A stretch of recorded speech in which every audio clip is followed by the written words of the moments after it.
ವಿಚಾರ ಎಲ್ಲರೂ ಹೊಸ ರೀತಿಯಿಂದ ಶುರು ಮಾಡ್ತೀನಿ ಅಂತ ಹೇಳಿ ಮತ್ತೆ ಹಳೆ ಚಾಳಿಗೆ ಹೋಗ್ತಾರೆ. ಬಟ್ ನಾನು ತುಂಬ ಹೊಸದಾಗಿ ಹೇಳ್ತೀನಿ, ಪ್ರತಿಯೊಬ್ಬರು ಕೂಡ ತಾನು ಒಂದು ಕಡೆ ಕಾಣಿಸ್ಕೊಬೇಕು, ನಾನು ಫೇಮಸ್ ಆಗಬೇಕು, ಅಥವಾ ನನ್ನ ಹೆಸರು ಕೂಡ ಎಲ್ಲರಿಗೂ ಗೊತ್ತಾಗಬೇಕು ಅಂತ ಇರೋ ಟೈಮಲ್ಲಿ ನೀವು ಅವರನ್ನ ನಾವು ಫೇಮಸ್ ಮಾಡ್ತೀವಿ, ನಾವು ಅವ್ರ ಜೊತೆ ನಿಂತ್ಕೊತೀವಿ ಅಂತ ಹೇಳಿ ನಿಮ್ಮ ಫೇಸ್ಗಿಂತ ನಮ್ಮ ಆರ್ಟಿಸ್ಟ್ ಫೇಸ್ ಆಗಿರ್ಬೋದು, ಜೊತೆಗೆ ನಮ್ಮ ಟೆಕ್ನಿಷಿಯನ್ಸ್ ಫೇಸ್ ಆಗಿರ್ಬೋದು ತಗೋತೀರಾ. ತಮ್ಮೆಲ್ಲರಿಗೂ ಕೂಡ ನಮ್ಮ ಇಡೀ ಕರ್ನಾಟಕದಾದ್ಯಂತ ಇರುವಂಥ ಎಲ್ಲ ಕಲಾಭಿಮಾನಿಗಳಿಂದ, ನಮ್ಮ ತಂಡದ ವತಿಯಿಂದ, ಸ್ಟಾರ್ ಸುವರ್ಣ ವತಿಯಿಂದ ತಮ್ಮೆಲ್ಲರಿಗೂ ಸ್ವಾಗತ, ಸುಸ್ವಾಗತ. ಇವತ್ತಿನ ಒಂದು ಕಾರ್ಯಕ್ರಮ, ಈ ಒಂದು ಪ್ರೆಸ್ ಮೀಟ್ ನಾವೆಲ್ಲ ಏನು ಸೇರಿದ್ದೀವಿ ಇವತ್ತು, ಆನಂದ ನಿಲಯ. ನೀವು ಆನಂದ ನಿಲಯ ಅಂದ ತಕ್ಷಣ ನಮ್ಮೆಲ್ಲರ ಮೈಂಡಲ್ಲಿ ಬರುವಂಥದ್ದೇ ನಮ್ಮ ಮನೆ. ಯಾಕಂದರೆ ನಾವೆಲ್ಲರೂ ಕೂಡ ಅಷ್ಟೇ ಆನಂದವಾಗಿ ನಿಲಯವಾಗಿರ್ತೀವಿ. ಅದೇ ರೀತಿ ಪ್ರತಿಯೊಬ್ಬರು ಕರ್ನಾಟಕದಲ್ಲಿ ಹಲವಾರು ಮನೆಯಲ್ಲೇ ನಡೆಯುವಂಥ ಒಂದು ಕತೆ, ತುಂಬ ಮನಸ್ಸಿಗೆ ಮುಟ್ಟುವಂಥ ಕತೆ ಒಂದು ಕಡೆ ಆದರೆ, ತಮ್ಮ ಮನೆಯಲ್ಲೇ ಆಗ್ತಿರುವಂಥ ಒಂದು ಕತೆ ಇದು ಒಬ್ಬರು ಹೀರೋ ಮತ್ತು ಹೀರೋಯಿನ್ ಪ್ರತಿಯೊಬ್ಬ ನೋಡ್ತಾ ಇರ್ಬೋದು ನಾವು. ಆದರೆ ಇಲ್ಲಿ ಅಣ್ಣ ಮತ್ತು ಅತ್ತಿಗೆ ಅವರ ಜೀವನವನ್ನು ಅಣ್ಣ ತನ್ನ ತಮ್ಮಂದಿರಿಗೆ, ಅತ್ತಿಗೆ ಕೂಡ ಸೇರಿ ಅವರಿಗೆ ಯಾವ ರೀತಿಯಾಗಿ ಜೀವನವನ್ನು ಕಟ್ಕೊಡ್ತಾರೆ ಅನ್ನೋದು ಒಂದು ಕಡೆ ಆದರೆ, ಅವರ ಜೀವನದಲ್ಲಿ ಬರುವಂತಹ ಕಷ್ಟಗಳಾಗಿರ್ಬೋದು, ಅಥವಾ ಜೊತೆಗೆ ಅವ್ರದ್ದೇ ಒಂದು ಗಿರಣಿ ಅಂಗಡಿ ಇದೆ, ಸೊ ಫ್ಲೋರ್ ಮಿಲ್ ಇದೆ, ಅದರಲ್ಲಿ ಕೂಡ ಸಾಮಾನ್ಯ ಜನರ ಸಾಮಾನ್ಯ ಕಥೆ, ಅಸಾಮಾನ್ಯ ಕಥೆ ಅಂತಲೇ ಹೇಳ್ಬೋದು. ಜೊತೆಗೆ ಇವತ್ತು ಎಲ್ಲ ನಮ್ಮ ತಂಡದವರು ಇಲ್ಲಿದ್ದಾರೆ, ಅವರ ಬಗ್ಗೆ ಮಾತಾಡ್ತಾರೆ. ಬಟ್ ಅದಕ್ಕಿಂತ ಮುಂಚೆ ನಾನು ಒಂದು ವಿಚಾರವನ್ನು ಹೇಳೋಕ್ಕೆ ಇಷ್ಟಪಡ್ತೀನಿ. ಸ್ಟಾರ್ ಸುವರ್ಣ ವಾಹಿನಿ ಪ್ರತಿಯೊಂದು ಹಂತದಲ್ಲೂ ಕೂಡ ಹೊಸತನದ ಒಂದು ಮೆಟ್ಟಿಲನ್ನು ಏರೋಕೆ ಅಂತ ಬರ್ತಿದೆ. ಅದೇ ರೀತಿಯಾದಂತಹ ಹೊಸತನದ ಹೊಸ ಕತೆ ಆನಂದ ನಿಲಯ. ಇವತ್ತು ನಮ್ಮ ಜೊತೆ ನಮ್ಮ ಈ ಧಾರಾವಾಹಿಯ ಡೈರೆಕ್ಟರ್ ಆಗಿರ್ತಕ್ಕಂತಹ ಆದರ್ಶ್ ಹೆಗಡೆ ಅವರು ನಮ್ಮ ಜೊತೆ ಇದ್ದಾರೆ. ಒಂದು ಸರಿ ಜೋರಾದ ಚಪ್ಪಾಳೆ ಬರಬೇಕು. ಹಾಗೆ ನಮ್ಮ ಪ್ರೊಡ್ಯೂಸರ್ ಸರ್ ಸುಬ್ರಹ್ಮಣ್ಯ ಮೂರ್ತಿನಾಥ್ ಅವರು ಕೂಡ ನಮ್ಮ ಜೊತೆ ಇದ್ದಾರೆ. ನೀಲಾ ಪ್ರೊಡಕ್ಷನ್ಸ್ ವತಿಯಿಂದ ಆಗ್ತಿರುವಂಥ ಆನಂದ ನಿಲಯದ ಪ್ರೊಡ್ಯೂಸರ್.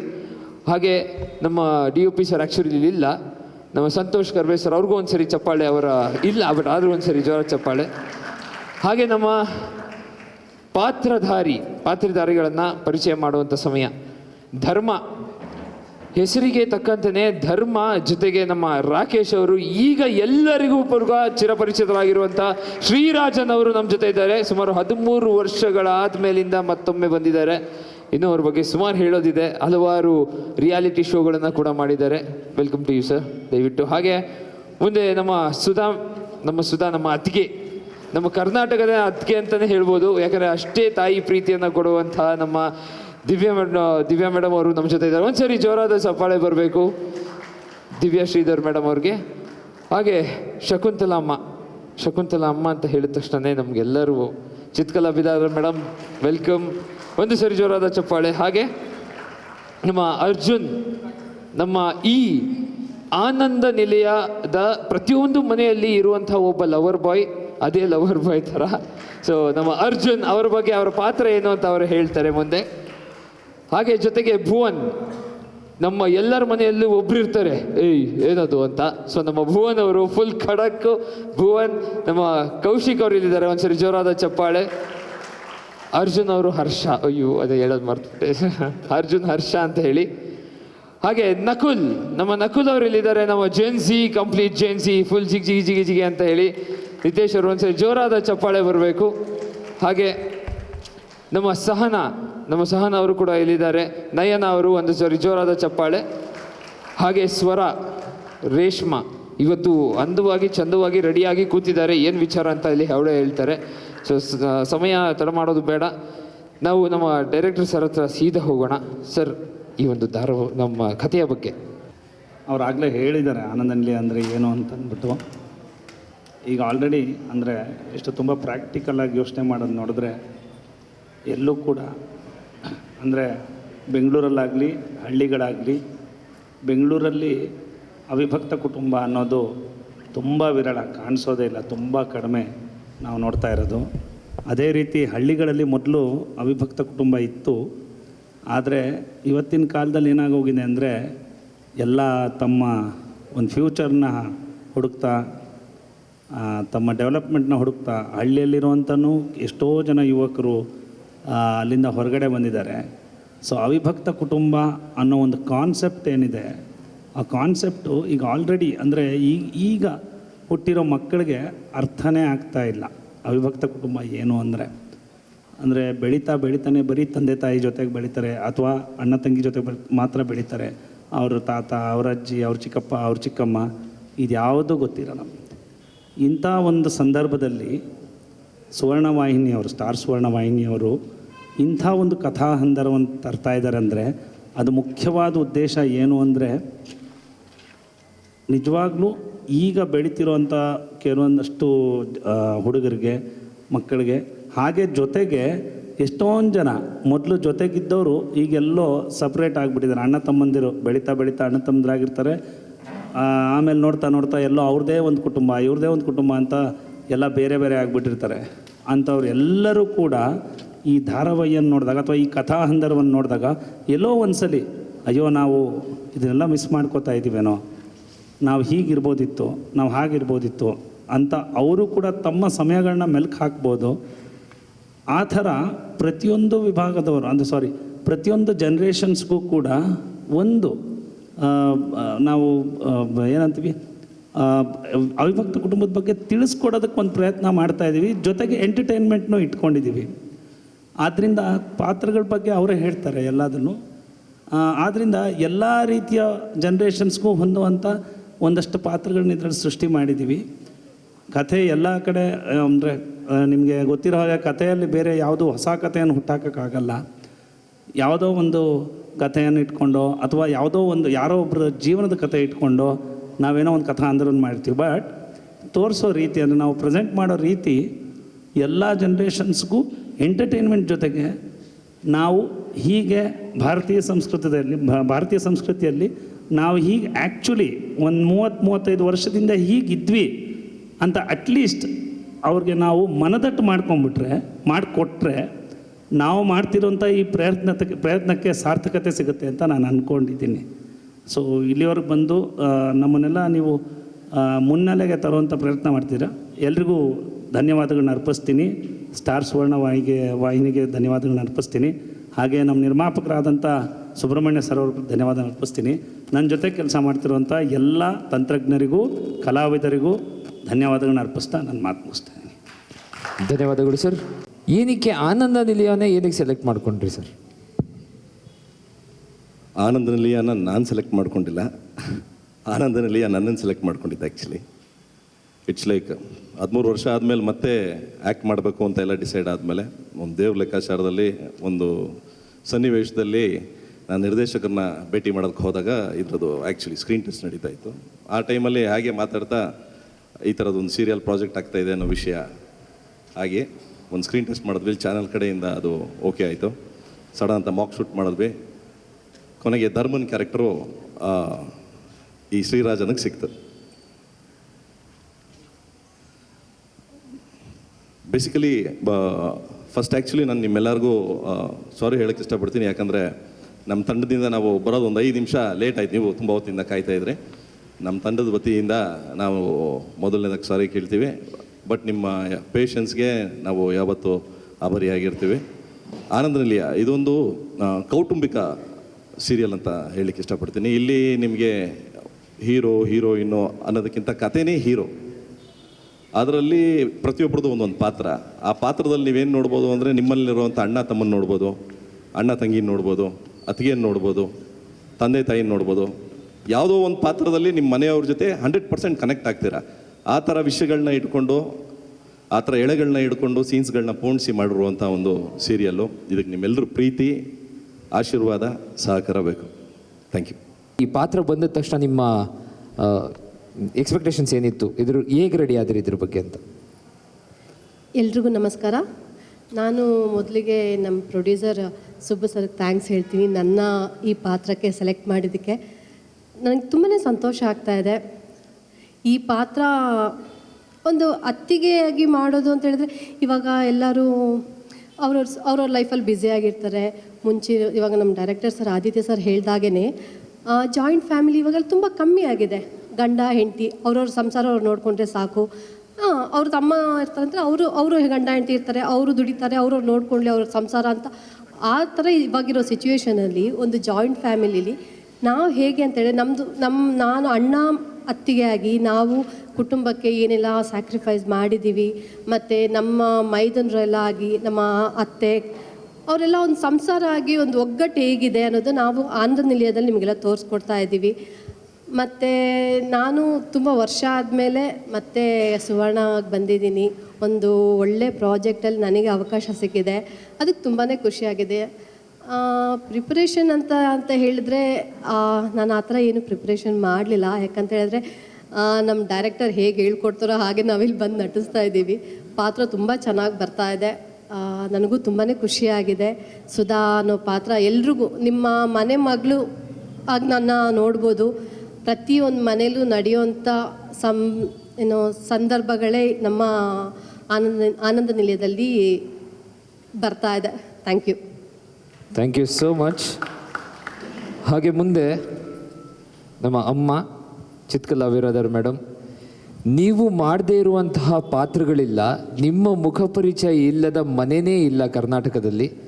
ಅದು ನಮ್ಮ ಆನಂದ ನಿಲಯ, ಇದ್ರ ಬಗ್ಗೆ ಏನು ಹೇಳಕ್ಕೆ ಇಷ್ಟಪಡ್ತೀರಮ್ಮ? ಎಲ್ರಿಗೂ ನಮಸ್ಕಾರ. ಆನಂದ ನಿಲಯ ಟೈಟಲ್ ಹೇಳುವಂತೆ ಆನಂದ ನಿಲಯ ಅನ್ನೋ ಮನೆಯೇ ಇಲ್ಲಿ ಹೀರೋ. ಇಲ್ಲಿ ನನ್ನ ಚಿಕ್ಕ ಮಗನಿಂದ ಹಿಡಿದು ನನ್ನ ಹಿರಿಯ ತಲೆ ಹಿರಿಕಳನ್ನು ಮನೆಗೆ ಹಿರಿಯಳು ನಾನು. ಇಲ್ಲಿ ಎಲ್ರಿಗೂ ಅಷ್ಟೇ ಪ್ರಾಶಸ್ತ್ಯ ಕೊಟ್ಟು ಅವರವರ ಅಂದರೆ ಏಜ್ಗೆ ಅನುಸಾರವಾಗಿ, ಈಗ ನಂದೇ ಒಂದು ಈಗ ಈ ವಯಸ್ಸಲ್ಲಿ ತಾಯಿಗೆ ಅವಳೇ ಸಾಗಿ ಬಂದ ಒಂದು ದಾರಿ ಇದೆ, ಅವನಿಗೆ ಒಂದು ಸಾಗಿ ಬಂದ ದಾರಿ ಇದೆ, ಇವಳು ಬೇರೆ ಮನೆಯಿಂದ ಬಂದರೂ ಸುಧಾಗ ಅವಳದೇ ಒಂದು ದಾರಿ ಇದೆ. ಎಲ್ಲ ಇದ್ದರೂ ಒಂದೇ ಮನೆಯಲ್ಲಿ ಎಲ್ಲರೂ ಹೇಗೆ ಬಾಳ್ತಾರೆ, ಹೇಗೆ ಬಾಳೋಕ್ಕೆ ಸಾಧ್ಯ? ಈಗ ನಾವೆಷ್ಟೋ ಜನ ನಗರಗಳಲ್ಲಿ ನ್ಯೂಕ್ಲಿಯರ್ ಫ್ಯಾಮ್ಲೀಸ್ ಬರೀ ಗಂಡ ಹೆಂಡತಿ ಇದ್ದರೂ ಕೂಡ ನಾವು ನಮ್ಮ ಅಪ್ಪ ಅಮ್ಮನ ಊರಿಂದ ಫೋನ್ ಮಾಡ್ತೀವಿ, ಆ ಒಂದು ಕಮ್ಯುನಿಕೇಷನ್ ಅವ್ರ ಜೊತೆ ಇದ್ದೇ ಇರುತ್ತೆ. ಅದಕ್ಕೆ ತುಡಿತೀವಿ, ಹಬ್ಬಕ್ಕೆ ಹೋಗ್ತೀವಿ. ಅದು ನನಗನ್ಸುತ್ತೆ ಪ್ರತಿಯೊಂದು ಕುಟುಂಬದಲ್ಲಿ ನೀವು ಕುಟುಂಬದಲ್ಲಿ ಇದ್ದೀರೋ ಇಲ್ವೋ, ಫಿಸಿಕಲಿ ನೀವು ಅವ್ರ ಜೊತೆ ಇದ್ದೀರೋ ಇಲ್ವೋ, ಅದಕ್ಕೆ ತುಡಿತ ಅಂತೂ ಖಂಡಿತವಾಗ್ಲೂ ನಮ್ಮ ಭಾರತೀಯ ಸಂಸ್ಕೃತಿಯಲ್ಲಿ ಇದೆ. ಕುಟುಂಬದಲ್ಲಿ ಬದುಕಬೇಕು ನಾನು ಅಂತ, ಏನೋ ಹೊಟ್ಟೆಪಾಡಿಗಾಗಿನೋ ನಮ್ಮ ಕಮಿಟ್ಮೆಂಟ್ಸೋ ಜವಾಬ್ದಾರಿಗಳಿಗಾಗಿ ನಾವು ಮನೆ ಬಿಟ್ಟು ನಗರಗಳಿಗೆ ಬಂದಿದ್ದೀವಿ ಹೊರತು ಮನಸ್ಸಿಂದ ನಾವು ಕುಟುಂಬದಲ್ಲಿ ಬದುಕಬೇಕು ಅನ್ನೋ ತುಡಿತ ನಮ್ಮಲ್ಲಿದೆ. ನನಗನ್ಸುತ್ತೆ ನಮ್ಮ ಸ್ಟಾರ್ ಸುವರ್ಣದವರು ಈ ಒಂದು ಎಳೆಯನ್ನು ಇಟ್ಕೊಂಡು ಕಥೆಯನ್ನು ನಮ್ಮ ಮುಂದೆ ತೊಗೊಂಬಂದಿದ್ದಾರೆ. ಹಾಗಾಗಿ ಇದು ಪ್ರತಿಯೊಬ್ಬ ಭಾರತೀಯನ ಮನಸ್ಸು ಮುಟ್ಟುವಂಥ ಒಂದು ಕತೆ. ನಮ್ಮ ಮನೆಗಳಲ್ಲಿ ಅರ್ಜುನ್ ಅಂತ ಒಬ್ಬ ಸಾಫ್ಟ್ ಹುಡುಗ ನಮ್ಮ ಮನೇಲಿ ಇದ್ದೇ ಇರ್ತಾನೆ, ಭುವನ್ ಅಂತ ಒಬ್ಬ ರಫ್ ಆ್ಯಂಡ್ ಟಫ್ ಹುಡುಗ ಇದ್ದೇ ಇರ್ತಾನೆ. ನಾವು ಆ ಥರ ಕನೆಕ್ಟ್ ಆಗ್ತಾ ಹೋಗ್ತೀವಿ. ಈಗ ನನ್ನ ಶಕುಂತಲಾ ಪಾತ್ರ ಅಂದಾಗ ನಾನು ಪಾಸಿಟಿವ್ ಪಾತ್ರನೇ, ಆದರೆ ನಾನು ಜಾಸ್ತಿ ನಗಲ್ಲ, ಸಿಡುಕ್ಮುತಿ ಸಿದ್ದವನೂ ಅಲ್ಲ ನಾನು. ಆದರೆ ಅವಳಿಗೆ ಗಂಡನ್ನು ಬೇಗ ಕಳ್ಕೊಂಡಿದ್ದಾಳೆ, ಮನೆ ಜವಾಬ್ದಾರಿ ಇದೆ, ಮಕ್ಕಳನ್ನ ಬೆಳೆಸಿದ್ದಾಳೆ, ಮಗ ಸೊಸೆ ಮನೆ ನೋಡ್ಕೋತಿದ್ದಾರೆ, ಆ ಸಂತೋಷವೂ ಇದೆ. ಅದ್ರ ಜೊತೆಗೆ ಅವಳು ಮುಂದೆ ಸಾಕ್ತಿರೋದನ್ನು ಅವಳ ಕ್ಯಾರೆಕ್ಟ್ರು ಒಂಥರ ರಫ್ ಕ್ಯಾರೆಕ್ಟ್ರು. ಎಲ್ಲರಿಗೂ ಅದೇ ಆದ ಒಂದು ಹೊಳಪಿದೆ. ಇದೊಂದು ತುಂಬ ಎಲ್ರಿಗೂ ಪ್ರತಿಯೊಂದು ಪಾತ್ರ ಪ್ರತಿಯೊಬ್ಬರಿಗೂ ಕನೆಕ್ಟ್ ಆಗುವಂಥದ್ದಿದೆ. ನಾನು ನಮ್ಮ ಸುಬ್ಬು ಸರ್ಗೆ ಇಂಥದ್ದೊಂದು ಪ್ರಾಜೆಕ್ಟ್ನ ಕೈಗೆತ್ಕೊಂಡಿರೋದು, ಯಾಕಂದರೆ ಈಗಿನ ಸೀರಿಯಲ್ಗಳಲ್ಲಿ ಹೆಚ್ಚಾಗಿ ಲವ್ ಆ್ಯಂಗಲ್ಲು ಅಥವಾ ಬೇರೆ ಥರದ್ದಿರುತ್ತೆ. ಇದು ಕುಟುಂಬದೊಂದು ಹೊಸ ಪ್ರಯತ್ನ, ಹೊಸ ಹೆಜ್ಜೆ. ಎಲ್ರಿಗೂ ನಿಮ್ಗೆ ಇಷ್ಟ ಆಗುತ್ತೆ. ದಯವಿಟ್ಟು ಇದನ್ನು ಆಶೀರ್ವದಿಸಿ ನಮ್ಮ ಟೀಮ್ನ ಗೆಲ್ಲಿಸಿ ಅಂತ ಕೇಳ್ಕೊತೀನಿ. Thank you. ಆಗಸ್ಟ್ 10ನೇ ತಾರೀಕಿಂದ ರಾತ್ರಿ 7 ಗಂಟೆಗೆ ಆನಂದ ನಿಲಯ ಬರ್ತಿದೆ ಅಂತ ಹೇಳಿ ನಿಮ್ಮ ಹತ್ರ ಕತೆ ಬಂದಾಗ ಹೆಂಗೆ ಕನ್ವಿನ್ಸಿಂಗ್ ಆದ್ರಿ ಅಂತ? ನನಗೆ ಆ್ಯಕ್ಚುಲಿ ಎಲ್ರಿಗೂ ನಮಸ್ಕಾರ. ನನಗೆ ಆ್ಯಕ್ಚುಲಿ ಕತೆನ ಸುಷ್ಮಾ ಮೇಡಮ್ ಅಸೈನ್ ಮಾಡಿದಾಗ ಭಯ ಆಯಿತು. ಏನಕ್ಕೆ ಭಯ ಆಯಿತು ಅಂತಂದರೆ, ಜಾಯಿಂಟ್ ಫ್ಯಾಮಿಲಿ ಕಾನ್ಸೆಪ್ಟ್ ಇವಾಗ ಸುಮಾರು ಜನಕ್ಕೆ ಗೊತ್ತಿರೋರು ಮರ್ತೋಗಿದ್ದಾರೆ. ಹೆಂಗೆ ಅಂದರೆ ಆಮೇಲೆ ಎಲ್ಲರೂ ಇವಾಗ ಆವಾಗಲೇ ಮೇಡಮ್ ಹೇಳ್ದಂಗೆ ಒಂದು ಸ್ವಲ್ಪ ಲವ್ ಟ್ರಯಾಂಗಲ್ಲು, ಈ ಥರದ್ದು ರಿಗ್ರೆಸಿವ್ ಕಂಟೆಂಟು, ಈ ಥರದ್ದು ನೋಡಿ ಜನರಿಗೆ ರೂಢಿಯಾಗಿರೋದ್ರಿಂದ ಈ ಥರ ಒಳ್ಳೆತನ ಏನಾದರೂ ತೋರಿಸಿದ್ರೆ ನೋಡ್ತಾರ ಜನ ಅನ್ನೋ ಭಯ ಆಯಿತು. ಬಟ್ ನನಗೆ ಫಸ್ಟ್ ನಾನು ಬಂದು ನಮ್ಮ ಡೈರೆಕ್ಟ್ರು ಮತ್ತು ನನ್ನ ಎಕ್ಸಿಕ್ಯೂಟಿವ್ ಪ್ರೊಡ್ಯೂಸರ್ ಇವ್ರ ಹತ್ರ ಕತೆ ಹೇಳ್ಕೊಂಡೆ. ಕೃಷ್ಣ ಅಂತ ಹೇಳ್ಬಿಟ್ಟು ನನ್ನ executive producer and Adarsh Hegde director. ಇವ್ರ ಹತ್ರ ಹೇಳ್ಕೊಂಡಾಗ, ಸರ್ ಕತೆ ಸೂಪರ್ ಆಗಿದೆ ಸರ್, ದಯವಿಟ್ಟು ಒಪ್ಕೊಳ್ಳಿ ಅಂತ ಹೇಳಿದರು. ಸೊ ಇವ್ರ ಒಂದು ಪುಷ್ಟಿಂದ ಶುರುವಾಗಿದ್ದು ಮತ್ತು ಹೋಗ್ತಾ ಹೋಗ್ತಾ ನನಗೆ ಎಷ್ಟು ಕಾನ್ಫಿಡೆನ್ಸ್ ಬಂತು ಅಂತ ಅಂದರೆ ಒಂದು ಪ್ರಾಜೆಕ್ಟ್ ಆವಾಗಲೇ ಇಲ್ಲಿ ಯಾರೋ ಹೇಳ್ತಾ ಇದ್ರು, ಅಂದರೆ ಧರ್ಮ ಅವ್ರು ಹೇಳಿದ್ರು, ಒಂದು ಪ್ರಾಜೆಕ್ಟು ಒಂದು ಶಕ್ತಿ. ಪ್ರಾಜೆಕ್ಟ್ನ ನಾವು ಚೂಸ್ ಮಾಡೋದಿಲ್ಲ, ಪ್ರಾಜೆಕ್ಟ್ ನಮ್ಮನ್ನು ಚೂಸ್ ಮಾಡುತ್ತೆ ಆ್ಯಕ್ಚುಲಿ. ಈ ಹಿಂದೆನೂ ಇದೇ ವಾಹಿನಿಯಲ್ಲಿ ಈ ಪ್ರಾಜೆಕ್ಟ್ನ ಬೇರೆ ಪ್ರೊಡಕ್ಷನ್ ಹೌಸ್ಗಳು ಮಾಡಬೇಕು ಅಂತ ಡಿಸ್ಕಷನ್ ಆಗಿತ್ತಂತೆ. ಬಟ್ ಅವರಿಗೆಲ್ಲ ಕೈ ತಪ್ಪಿ ಈ ಪ್ರಾಜೆಕ್ಟ್ ನನಗೆ ಸಿಕ್ಕಿದೆ ಅಂತ ಅಂದರೆ ನಾನು ಆ್ಯಕ್ಚುಲಿ ತುಂಬ ಲಕ್ಕಿ. ಆ್ಯಂಡ್ ಒಂದಿದು ನನಗೆ ಏನಕ್ಕೆ ಇದು ನಾಸ್ಟಾಲಜಿಕ್ ಫೀಲಿಂಗ್ ಅಂತ ಅಂದರೆ, ನಾನು ಜಾಯಿಂಟ್ ಫ್ಯಾಮಿಲಿಯಲ್ಲಿ ಬೆಳೆದವನು, ಬಟ್ ಆಮೇಲೆ ನ್ಯೂಕ್ಲಿಯರ್ ಫ್ಯಾಮಿಲಿಯಲ್ಲಿ ಕಂಟಿನ್ಯೂ ಆಗಿದ್ದು. ನಾನು ಯಾವಾಗಲೂ ನನ್ನ ಪಾಸ್ಟ್ನ ಮಿಸ್ ಮಾಡ್ಕೊತಾ ಇದ್ದೆ. ಸೊ ಸೀರಿಯಲ್ ಮುಖಾಂತರ, ಕೆಲಸದ ಮುಖಾಂತರ ನನಗೆ ಮತ್ತೆ ವಾಪಸ್ ಅದನ್ನು ರಿಲೀಸ್ ಮಾಡೋಕ್ಕೆ ಸಿಕ್ಕಿದೆಯಲ್ಲ, ಸೊ ಇದು I am very very lucky. And ಇಷ್ಟು ಒಳ್ಳೆ ಕತೆ ಕೊಟ್ಟಿದ್ದು ಸುಷ್ಮಾ ಮೇಡಮ್ಗೆ actually thanks a lot. And ಕತೆ ಸಿಗುತ್ತೆ, ಅದನ್ನು ನೆಕ್ಸ್ಟು ಸ್ಕ್ರೀನ್ ಪ್ಲೇ ಮುಖಾಂತರ ಅಂದರೆ ಸ್ಕ್ರಿಪ್ಟ್ ಮುಖಾಂತರ ಅದನ್ನು ಇನ್ನಷ್ಟು, ಯಾಕಂದರೆ ಇದು ಒಂದು ರೀಮೇಕ್ ಆ್ಯಕ್ಚುಲಿ, ಒಂದು ತಮಿಳ್ ಶೋ ರೀಮೇಕ್ ಇದು, ಮತ್ತು ಒಂದು ಸ್ವಲ್ಪ ವರ್ಷದ ಹಿಂದೆ ಬಂದಿರೋದು. ಅದನ್ನು ಇವತ್ತಿಗೆ ಕಂಟೆಂಪ್ರರೈಸ್ ಮಾಡಿ ಸ್ಕ್ರೀನ್ ಪ್ಲೇನಲ್ಲಿ ಇಂಟ್ರೆಸ್ಟಿಂಗ್ ಮಾಡಿ ಅದನ್ನು ಸ್ಕ್ರಿಪ್ಟಲ್ಲಿ ಇಂಟ್ರೆಸ್ಟಿಂಗ್ ಮಾಡ್ತಿರೋ ನಮ್ಮ Shilpa madam and Jayant sir and ಇಡೀ ಟೀಮ್ ಎಲ್ಲರಿಗೂ ಥ್ಯಾಂಕ್ಸ್ ಹೇಳೋಕ್ಕೆ ಇಷ್ಟಪಡ್ತೀನಿ. ಆ್ಯಂಡ್ ನನ್ನ ಜೊತೆಗೆ ಪ್ರೀವಿಯಸ್ ಪ್ರಾಜೆಕ್ಟ್ಗಳು ಲೈಕ್ ಒಂದು 10 ವರ್ಷದಿಂದ ಅಸೋಸಿಯೇಟೆಡ್ ಆಗಿರೋ ಕೆಲವ್ರು ಇದ್ದಾರೆ. ಆ್ಯಂಡ್ ಆದರ್ಶ್ ಹೆಗ್ಡೆ ಅವರು ನಾನು ಇವಾಗ ಆಲ್ಮೋಸ್ಟ್ ಒಂದು 4 ಇಯರ್ಸಿಂದ ಪರಿಚಯ. ಜೊತೆಗೆ ಸಂತೋಷ್ ಕಾರ್ವಿ ಅಂತ ಹೇಳ್ಬಿಟ್ಟು ನಮ್ಮ DOP, ನಾವೆಲ್ಲ ಒಟ್ಟಿಗೆ ಒಂದು 4-5 ಇಯರ್ಸಿಂದ ಕೆಲಸ ಮಾಡ್ತೀವಿ. ಆ್ಯಂಡ್ ಎಡಿಟರ್ ಪಾಟೀಲ್ ಅಂತ ಹೇಳ್ಬಿಟ್ಟು, ಬಸನಗೌಡ ಪಾಟೀಲ್ ಅಂತ ಹೇಳ್ಬಿಟ್ಟು, ನಮ್ಮ ಕೋರ್ ಟೀಮ್ ತುಂಬ ಚೆನ್ನಾಗಿರೋದ್ರಿಂದ, ಆ್ಯಂಡ್ ಎಸ್ಪೆಷಲಿ ರೈಟರ್ಸ್ ತೃಪ್ತಿ ಹೆಗ್ಡೆ ಅಂತ ಹೇಳ್ಬಿಟ್ಟು ಮತ್ತು ಸುನಿಲ್ ಅಂತ ಹೇಳ್ಬಿಟ್ಟು ಅದ್ಭುತವಾಗಿರೋ ರೈಟರ್ಸ್ ಅವರು. ಎಂಟೈರ್ ಈ ಪ್ರಾಜೆಕ್ಟ್ ಚೆನ್ನಾಗಾಗೋದಕ್ಕೆ ಈ ಆರ್ಟಿಸ್ಟು ಮತ್ತು ಎಲ್ಲ ಟೆಕ್ನಿಷಿಯನ್ಸ್ ಕಾರಣ. ಎಲ್ಲರಿಗೂ ಥ್ಯಾಂಕ್ ಯು. ಆ್ಯಂಡ್ ಇನ್ನೊಂದು ಇಂಪಾರ್ಟೆಂಟ್ ವಿಷಯ ನಾನು ಸೆಟ್ಟಲ್ಲಿ ಇವಾಗ ಅಬ್ಸರ್ವ್ ಮಾಡೋದೇನು ಅಂತಂದರೆ, ಎಲ್ಲರನ್ನೂ ನೋಡಿದಾಗ, ಆರ್ಟಿಸ್ಟ್ಗಳನ್ನ ನೋಡಿದಾಗ ಇದಿಷ್ಟ ಅಲ್ಲ ಆ್ಯಕ್ಚುಲಿ, ಇದರಲ್ಲಿ 22 ಜನ ಆರ್ಟಿಸ್ಟ್ಗಳಿದ್ದಾರೆ, ಎಲ್ಲರನ್ನೂ ಇಲ್ಲಿ ಕೂರ್ಸೋಕ್ಕಾಗಲ್ಲ ಅಂತ ಹೇಳ್ಬಿಟ್ಟು ಬರೀ ಕೆಲವ್ರನ್ನ ಮಾತ್ರ ಪಿಕ್ ಮಾಡಿ ಕೂರಿಸಿದ್ದೀವಿ. And ಬೇರೆಯವ್ರಿಗೆಲ್ಲ sorry actually. ಸೆಟ್ಟಲ್ಲಿ ನೋಡ್ತಿರುವಾಗ ಎಲ್ಲರಿಗೂ ಕಾಣೋದು, ಎಲ್ಲರ ಇದರಲ್ಲೂ ಆ್ಯಕ್ಟಿಂಗಲ್ಲೂ ಕಾಣೋದು ಎಫರ್ಟ್ಲೆಸ್ ಆ್ಯಕ್ಟಿಂಗ್. ಸೊ ಇದು ನನಗೆ ತುಂಬ ಶಾಕ್ ಆಗುತ್ತೆ ಆಯಿತಾ. ಅಂದರೆ ಹೆಂಗೆ ಇಷ್ಟ ಎಫರ್ಟ್ಲೆಸ್ ಆಗಿ ಹೆಂಗೆ ಆ್ಯಕ್ಟ್ ಮಾಡ್ತಾರೆ ಅಂತ. ಅಫ್ಕೋರ್ಸ್ ಡೈರೆಕ್ಟರ್ ಮಾಡಿಸ್ತಾರೆ, ಜೊತೆಯಲ್ಲಿ ಆ್ಯಕ್ಟರ್ಸಿಂದು ಒಂದು ಇದಿರುತ್ತಲ್ಲ, ನಾನು ಇವರೆಲ್ಲ ಮನೇಲಿ ಕೂತು 1000 ಕನಸು ಕಾಣ್ಬೋದು, ಬಟ್ ಆ ಕನಸು ನನಸಾಗದ ಆ್ಯಕ್ಟರ್ಸಿಂದ. So thank you so much, ಎಲ್ಲರಿಗೂ all the best. Thank you so much sir. ನನ್ನ ಹೆಸರು ಕೌಶಿಕ್. ಈ ಧಾರಾವಾಹಿಯಲ್ಲಿ ಭುವನ್ ಅನ್ನೋ ಪಾತ್ರದಲ್ಲಿ ಕಾಣಿಸ್ಕೊತಾ ಇದ್ದೀನಿ. ಮೊದಲೇದಾಗಿ ಎಲ್ರಿಗೂ ಕ್ಷಮೆ ಕೇಳ್ತೀನಿ, ಅಲ್ಲಿ ಸೀನ್ ನಡೀತಾ ಇತ್ತು, ಸೊ ಪಾರ್ಕಿಂಗ್ ಮಾಡೋದಕ್ಕೋಸ್ಕರ ಅಲ್ಲಿ ದೂರ ಹೋಗಿ ಪಾರ್ಕ್ ಮಾಡ್ಕೊಂಡ್ವಿ. ಇನ್ನು ನನ್ನ ಪಾತ್ರದ ಬಗ್ಗೆ ಹೇಳಬೇಕು ಅಂತಂದರೆ, ಪ್ರತಿಯೊಂದು ಮನೆಯಲ್ಲೂ ಈ ಥರದ್ದೊಂದು ರಗಡ್ ಹುಡುಗ ಇರ್ತಾನೋ ಇರಲ್ವೋ ಅನ್ನೋದೊಂದು ಡೌಟ್ ಇರುತ್ತೆ. ಕೆಲವರು ಹುಡ್ತಾನೆ ಆ ಥರ ರಗಡ್ನೆಸ್ಸು, ಆ ಥರ ರಗಡ್ ಅಂದರೆ ತುಂಬ ಒಂದು ಕೋಪಿಷ್ಟ ಆ ಥರದ್ದಲ್ಲ, ಅವನು ಹೃದಯವಂತ. ಹಾಗೆ ಪ್ರತಿಯೊಂದು ಪಾತ್ರದ ಬಗ್ಗೆ ಹೇಳಬೇಕು ಅಂತಂದರೆ, ಎಲ್ಲ ಪಾತ್ರಗಳು ಇದರಲ್ಲಿ ಒಂದಲ್ಲ ಒಂದು ರೀತಿ ತ್ಯಾಗ ಮಾಡಿಕೊಂಡೇ ಬರ್ತಾ ಇದೆ. ಅಣ್ಣ ಆಗಿರ್ಬೋದು, ಅತ್ತಿಗೆ ಆಗಿರ್ಬೋದು, ಅಮ್ಮ ಆಗಿರ್ಬೋದು, ನನ್ನ ತಮ್ಮ ಆಗಿರ್ಬೋದು, ಇನ್ನೊಂದು ದೊಡ್ಡ ಅಣ್ಣ ಆಗಿರ್ಬೋದು ಅರ್ಜುನ್, ಅಥವಾ ನಾನಾಗಿರ್ಬೋದು, ಎಲ್ಲರೂ ಪ್ರತಿಯೊಂದು ರೀತಿಲಿ ಒಂದು ರೀತಿ ತ್ಯಾಗ ಮಾಡ್ಕೊಂಡು ಬರ್ತಾ ಇರ್ತೀವಿ. ಅದು ಆ ಕತೆ ಮುಂದೆ ಹೇಗೆ ಹೋಗುತ್ತೆ, ಆ ಮುಂದೆ ಏನೇನಾಗುತ್ತೆ ನಮ್ಮ ಜೀವನದಲ್ಲಿ, ನಮ್ಮ ಕುಟುಂಬದಲ್ಲಿ ಇನ್ನು ಯಾರ್ಯಾರು ಸದಸ್ಯರು ಬರ್ತಾರೆ, ಅವರು ಬಂದ ಮೇಲೆ ನಮ್ಮ ಕುಟುಂಬ ಇದೇ ರೀತಿ ಇರುತ್ತಾ ಅಥವಾ ಬಿರುಕು ಬಿಡುತ್ತಾ, ಇದು ನಮ್ಮ ಮುಂದೆ ಹೋಗುವಂಥ ಕತೆ. ಇಷ್ಟು ನನ್ನ ಪಾತ್ರದ ಬಗ್ಗೆ. ಮುಖ್ಯವಾಗಿ ನಾನು ಸ್ಟಾರ್ ಸುವರ್ಣ ವಾಹಿನಿಗೆ ತುಂಬ ಥ್ಯಾಂಕ್ ಯು ಅಂತ ಹೇಳೋಕ್ಕೆ ಇಷ್ಟಪಡ್ತೀನಿ. ಹಾಗೆ ನಮ್ಮ ಪ್ರೊಡ್ಯೂಸರ್ ಸರ್ ಸುಬ್ಬು ಸರ್ಗೆ ಹಾಗೂ ಆದರ್ಶ್ ಸರ್ಗೆ ಥ್ಯಾಂಕ್ ಯು ಅಂತ ಹೇಳೋದಕ್ಕೆ ಇಷ್ಟಪಡ್ತೀನಿ. ಈ ಹಿಂದೆ ನಾನು ಉದು ರೇಣುಕಾ ಯಲ್ಲಮ್ಮ ಸೀರಿಯಲಲ್ಲಿ ಆ್ಯಕ್ಟ್ ಮಾಡ್ತಾ ಇರ್ಬೇಕಂದ್ರೆ, ಅದು ಲಾಸ್ಟ್ ಡೇ ಶೂಟಲ್ಲಿ ನನಗೆ ಕಾಲ್ ಬಂದಿದ್ದು, ಈ ಥರದ್ದೊಂದು ಕ್ಯಾರೆಕ್ಟರ್ ಇದೆ ಮಾಡ್ತೀರಾ ಅಂತ. ಸೊ ಅದನ್ನು ಮುಗಿಸ್ಕೊಂಡು ಇಲ್ಲಿ ಬಂದ್ವಿ. ಒಂದು 2-3 ದಿನ ಲುಕ್ ಟೆಸ್ಟ್ ಆಯಿತು, ಮಾಕ್ ಟೆಸ್ಟ್ ಆಯಿತು, ಇಮಿಡಿಯೇಟ್ಲಿ ಓಕೆ ಆಯಿತು. ಅದಾದಮೇಲೆ ನಮ್ಮ ಡೈರೆಕ್ಟರ್ ಸರ್ ಡೇ 1ಇಂದ ಹಿಡಿದು ಇವತ್ತಿನವರೆಗೂ ಪ್ರತಿದಿನ ಇನ್ಪುಟ್ಸ್ ಕೊಡ್ತಾನೆ ಇರ್ತಾರೆ. ಹಾಗೂ ನಮ್ಮ ನಿರ್ಮಾಪಕರು is so kind and is so friendly, ತುಂಬ ಜೋವಿಯಲ್ ಆಗಿ, ತುಂಬ ಎಲ್ಲರ ಹತ್ರನೂ ಒಂಥರ ನಾವು ಪ್ರೊಡ್ಯೂಸರ್ ಅಲ್ಲ ಅಂತಲೂ ಅದೊಂದು ಫೀಲಿಂಗ್ ಇದೆ ನಮಗೆ. ಆದರೂ ತುಂಬ thank you so much sir. Thank you for this beautiful opportunity and thank you so much ಎಲ್ಲ ಮಾಧ್ಯಮ ಮಿತ್ರರಿಗೆ ಇಲ್ಲಿ ಬಂದಿರೋದಕ್ಕೆ. Thank you so much. ಎಲ್ರಿಗೂ hi. And thank you for your support. So ಇದು ನನ್ನ second project. So why Ananda Nilaya ಅಂತ ಬಂದಾಗ ನಾನು ಯಜಮಾನ ಮಾಡಬೇಕಾದ್ರೆ ನಾನು ಯಾವಾಗಲೂ ಅಂದ್ಕೊಳ್ತಿದ್ದೆ, ಅಂದರೆ ನೆಕ್ಸ್ಟ್ ಯಾವ್ದಾದ್ರು ಮಾಡಿದ್ರೆ ಫ್ಯಾಮಿಲಿ ಡ್ರಾಮಾ ಓರಿಯೆಂಟೆಡ್ ಈ ಥರ ಒಂದು ಸ್ಕ್ರಿಪ್ಟ್ನ ಆಯ್ಕೆ ಮಾಡಬೇಕು ಅಂತ. ಸೊ ಐ ಆಮ್ ಹ್ಯಾಪಿ, ತುಂಬ ಖುಷಿ ಆಗ್ತಿದೆ ಅರ್ಜುನ್ ಅನ್ನೋ ಒಂದು ಪಾತ್ರ ಮಾಡೋದಕ್ಕೆ.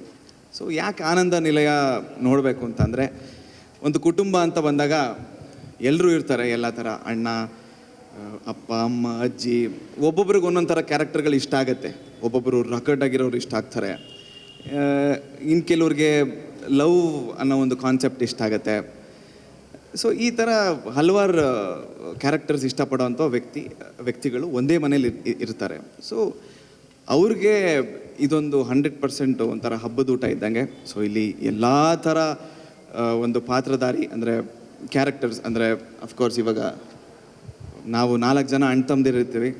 ಅಣ್ಣ ಅಂತ ಬಂದಾಗ ಒಂದು ಮನೆ, ಒಂದು ಕುಟುಂಬ ಚೆನ್ನಾಗಿರಬೇಕು ಅಂದರೆ ಯಾರೊಬ್ಬರು ತ್ಯಾಗ ಮಾಡ್ತಾನೆ ಇರಬೇಕು, 100% ಅದು ಮಾಡಲೇಬೇಕು. ಆವಾಗಲೇ ಒಂದು ಕುಟುಂಬ ತುಂಬ ಆನಂದವಾಗಿ ಮುಂದೆ ಹೋಗೋದಕ್ಕೆ ಸಾಧ್ಯ. ಸೊ ಹಾಗಾಗಿ ಅಣ್ಣ ಮತ್ತು ಅದಕ್ಕೆ ಯಾವಾಗಲೂ ಆ ಕೆಲಸ ಮಾಡ್ತಿರ್ತಾರೆ. ಅಗೇನ್ ಒಂದು ಅಪ್ಪ ಅಮ್ಮನ ಥರನೇ.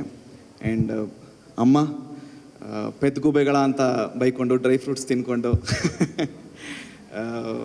ತುಂಬ ಚೆನ್ನಾಗಿ ಆ ಒಂದು ಪಾತ್ರ ಮಾಡಿದ್ದಾರೆ. ಹಾಗೆ ಸೊ ನನ್ನ ಪಾತ್ರ ಬಂದು ತುಂಬ ಸಾಫ್ಟ್ ಕ್ಯಾರೆಕ್ಟರು. ಮನೆಗೆ ನಾನೊಬ್ಬನೇ ಒಂದು ಸ್ವಲ್ಪ ಚೆನ್ನಾಗಿ ಓದ್ಕೊಂಡಿರ್ತೀನಿ, ಒಂದು IT ಕಂಪ್ನೀಲಿ ಕೆಲಸ ಮಾಡ್ತಾ ಇರ್ತೀನಿ. ಸೊ ನನ್ನ ಒಂದು ಪಾತ್ರದ ಎಕ್ಸ್ಪೆಕ್ಟೇಷನ್ಸ್ ಬಂದರೆ ತುಂಬ ಸಾಫ್ಟ್ ಕ್ಯಾರೆಕ್ಟರ್, ಒಂದು ಲವ್, ಈ ಥರ ಒಂದು ಪ್ಯಾಟರ್ನ ಇಷ್ಟಪಡ್ಬೋದು. ಹಾಗೆ ನನ್ನ ತಮ್ಮ ಭುವನ್ ಅಂತ ಬಂದಾಗ ಫಸ್ಟು ಏನೋ ಒಂದು ಮಾತುಕತೆ ಆಯಿತು ಅಂದರೆ ಮಾತಾಡಲ್ಲ, ಡೈರೆಕ್ಟಾಗಿ ಹೋಗಿ ಹೊಡಿತಾನೆ, ಆಮೇಲೆ ಏನಾಯ್ತು ಅಂತ ಕೇಳ್ತಾನೆ. ಆ್ಯಂಡ್ ಅಗೇನ್ ನಮ್ಮ ನಕುಲು ಜೆನ್ಜಿ ಎಲ್ಲ ಇವಾಗ ಸೋಷಿಯಲ್ ಮೀಡಿಯಾ ಅದಕ್ಕೆ ಎಷ್ಟು ಪವರ್ ಇದೆ, ಏನೇನು ಯಾವ್ದ್ಯಾವ ಥರ ಶಾರ್ಟ್ಕಟ್ಸ್ ಯೂಸ್ ಮಾಡ್ಬೋದು, ಮನೆಗೆ ಹೇಗೆಲ್ಲ ಏನೇನೆಲ್ಲ ಇನ್ಸ್ಟೆಂಟಿವಾಗಿ ತರಿಸ್ಬೋದು ಅಂತ ಆ ಕ್ಯಾರೆಕ್ಟರ್ ಪ್ಲೇ ಮಾಡುತ್ತೆ. ಸೊ ಎವ್ರಿಥಿಂಗ್ ಇದು ಒಂದು ಅಂತಲ್ಲ, ಪ್ರತಿಯೊಂದು ಕ್ಯಾರೆಕ್ಟರು ಮನೆಯಲ್ಲಿ ಇರ್ತಕ್ಕಂಥವ್ರಿಗೆ ಎಲ್ರಿಗೂ ಇಷ್ಟ ಆಗೇ ಆಗುತ್ತೆ ಅಂತ 100% ಗ್ಯಾರಂಟಿ ಕೊಡುತ್ತೆ ನಮ್ಮ ಆನಂದ ನಿಲಯ. ಆ್ಯಂಡ್ ಆದರ್ ಸರ್ ನಮ್ಮ ಡೈರೆಕ್ಟರು. ಸೊ ಇವ್ರ ಜೊತೆ ವರ್ಕ್ ಮಾಡೋಕ್ಕೆ ಒಂದು ಆಪರ್ಚುನಿಟಿ ಸಿಕ್ತು. ಸೊ ಒಬ್ಬೊಬ್ಬರು ಡೈರೆಕ್ಟರ್ದು ಒಂದೊಂದು ಥರ ಪ್ಯಾಟರ್ನ್ಗಳಿರುತ್ತೆ. ಸೊ ಆದರ್ ಸರ್ದು ಬಂದು ಕಂಪ್ಲೀಟ್ ಥಿಯೇಟರ್ ಪ್ಯಾಟರ್ನ್, ಅಂದರೆ ನಮ್ಮ ಒಂದು ಈ ನಾಟಕ ಎಲ್ಲ ಮಾಡಿದಾಗ ಒಂದು ಸತಿ ಸ್ಟೇಜಿಗೆ ಬಂದರೆ ಲಾಸ್ಟ್ ಮುಗಿಯೋ ತನಕ ಒಂದು ಪರ್ಫಾರ್ಮೆನ್ಸ್ ಇರುತ್ತೆ. ಸೊ ಅದೇ ಥರ ಪ್ಯಾಟ್ರನಲ್ಲಿ ನಮ್ಮ ಆದರ್ ಸರ್ ಮಾಡ್ತಾರೆ.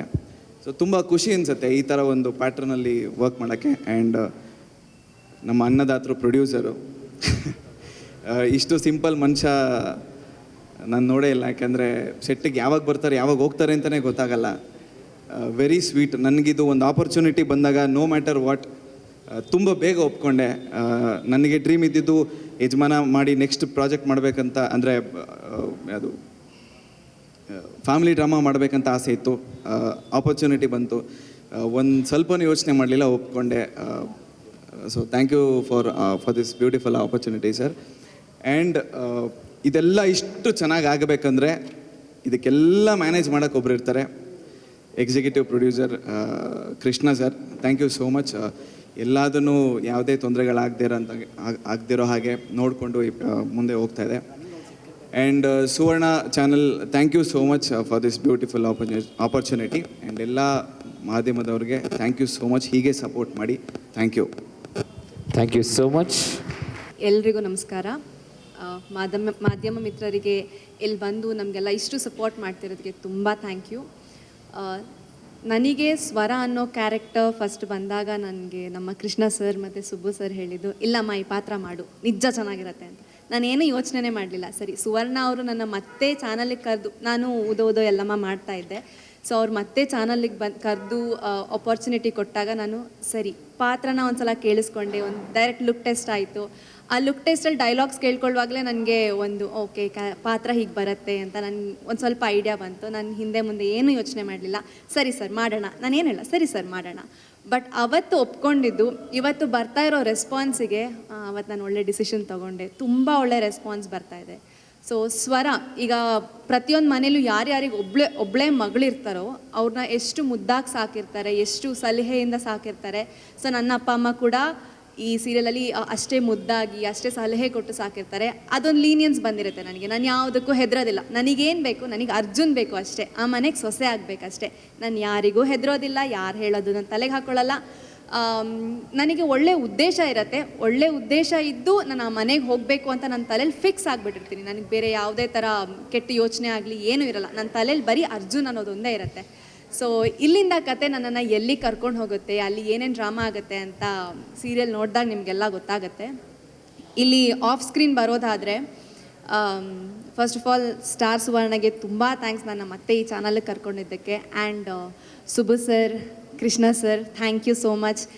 ನನಗೆ ಪ್ರತಿಯೊಂದು ಸೀರಿಯಲ್ ಮಾಡುವಾಗ್ಲೂ ಫಸ್ಟ್ ಡೇ ಅಥವಾ ಸೆಕೆಂಡ್ ಡೇ ಏನಾದರೂ ಹೊಸ ಪಾತ್ರ, ಆ ಪಾತ್ರನ ನೀಟಾಗಿ ಅಚ್ಚುಕಟ್ಟಾಗಿ ಹೇಳ್ಕೊಟ್ಟು ಮಾಡಿಸ್ತಾ ಇರೋದು ನಮ್ಮ director sir. Thank you so much sir.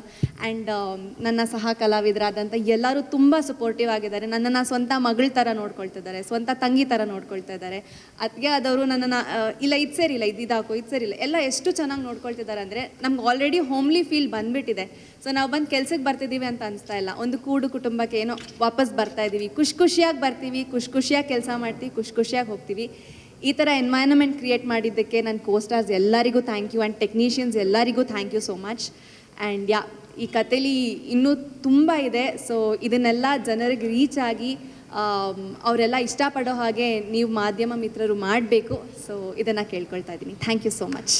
Thank you so much. ಮೊದಲನೇದಾಗಿ ಎಲ್ಲರಿಗೂ ನಮಸ್ಕಾರ. 13 ವರ್ಷಗಳ ನಂತರ ಮತ್ತೆ ಸ್ಟಾರ್ ಸುವರ್ಣಕ್ಕೆ ಬರ್ತಾ ಇದ್ದೀನಿ. ತುಂಬ ಖುಷಿ ಆಗ್ತಿದೆ. ನನಗೆ ಫಸ್ಟ್ ಕಾಲ್ ಬಂದಾಗ ಕೃಷ್ಣ ಸರ್ ಅವ್ರು ಕಾಲ್ ಮಾಡಿದರು, ಸುಬ್ಬು ಸರ್ ಪ್ರೊಡಕ್ಷನ್ ಅಂತ ಹೇಳಿದಾಗ ಸ್ಟಾರ್ ಸುವರ್ಣ ಅಂತ ಕೇಳಿದ ತಕ್ಷಣ ಐ ವಾಸ್ ಲೈಕ್ ಓಕೆ, ನಾನು ಮತ್ತೆ ನಮ್ಮ ಮನೆಗೆ ವಾಪಸ್ ಹೋಗ್ತಿದ್ದೀನಿ ಅನ್ನೋ ಫೀಲಿಂಗ್ ಬಂತು. ಸೊ ಕತೆ ಕೇಳಿದೆ, ತುಂಬ ಇಷ್ಟ ಆಯಿತು. I said okay. ನನ್ನ ಸೆಕೆಂಡ್ ಥಾಟ್ಸೇ ಇರಲಿಲ್ಲ ನನಗೆ. ಆ್ಯಂಡ್ ನಾನು ಸಹನಾ ಪಾತ್ರನ ಮಾಡ್ತಾಯಿದ್ದೀನಿ. ನಾನು ಜಾಯಿಂಟ್ ಫ್ಯಾಮಿಲಿಲೇ ಬೆಳೆದಿದ್ದು ಆಮೇಲೆ ನ್ಯೂಕ್ಲಿಯರ್ ಫ್ಯಾಮಿಲಿಗೆ ಶಿಫ್ಟ್ ಆದವಳು. ಈಗ ನ್ಯೂಕ್ಲಿಯರ್ ಫ್ಯಾಮಿಲಿಗೆ ಬಂದಮೇಲೆ ಆ ಜಾಯಿಂಟ್ ಫ್ಯಾಮಿಲಿ ಮತ್ತು ನ್ಯೂಕ್ಲಿಯರ್ ಫ್ಯಾಮಿಲಿಲೇ ನಮ್ಗೆ ಎಷ್ಟೊಂದು ಮನಸ್ತಾಪಗಳಿರುತ್ತೆ. ಆ್ಯಂಡ್ ಈ ಪಾತ್ರ ಅರ್ಜುನನ್ನು ತುಂಬ ಇಷ್ಟಪಡ್ತಿರೋಂಥ ಪಾತ್ರ. ಸೊ ಅವ್ರದ್ದು ಜಾಯಿಂಟ್ ಫ್ಯಾಮಿಲಿ. ಸೊ ಅವ್ರ ಮನೆಗೆ ಹೋದಾಗ ಬರೀ ಅಪ್ಪ ಅಮ್ಮ ತಂಗಿ ಅಂತ ಇದ್ದಂಥ ಹುಡುಗಿ ಜಾಯಿಂಟ್ ಫ್ಯಾಮಿಲಿಗೆ ಹೋದಾಗ ಹೇಗಿರ್ತಾಳೆ, ಅಡ್ಜಸ್ಟ್ ಮಾಡ್ಕೋತಾಳ ಇಲ್ವಾ ಅನ್ನೋದೇ ಈ ಸಹನಾ ಪಾತ್ರ. ಥ್ಯಾಂಕ್ ಯು ಸುಬ್ಬು ಸರ್ ನನಗೆ ಆಪರ್ಚುನಿಟಿ ಕೊಟ್ಟಿದ್ದಕ್ಕೆ. ಹಾಗೆ Adarsh sir thank you so much. To all my costars, ನೀವಿಲ್ಲದೆ ನಂಗೆ ಯಾವ ರಿಯಾಕ್ಷನ್ಸು ಕೊಡೋದಕ್ಕೆ ಆಗೋದಿಲ್ಲ ಆ್ಯಕ್ಚುಲಿ. ಸೊ ಅದು ಹಾಗೆ ಗಿವ್ ಆ್ಯಂಡ್ ಟೇಕ್ ಇರಬೇಕು. ಸೊ ಎಲ್ಲರಿಗೂ thank you so much. And ಟೆಕ್ನಿಷಿಯನ್ಸ್ಗೆ ಥ್ಯಾಂಕ್ ಯು. ಹಾಗೆ ಮೀಡಿಯಾದವರೆಲ್ಲರೂ ಇಲ್ಲಿ ಬಂದಿದ್ದೀರಾ, ಸಪೋರ್ಟ್ ಮಾಡ್ತಿದ್ದೀರಾ, ಹೀಗೆ ಸಪೋರ್ಟ್ ಮಾಡಿ ಅಂತ ಕೇಳ್ಕೊಳ್ತಾ ಥ್ಯಾಂಕ್ ಯು. ಮಾಧ್ಯಮ ತಂಡದವರಿಗೆ ಎಲ್ಲರಿಗೂ ನಮಸ್ಕಾರ.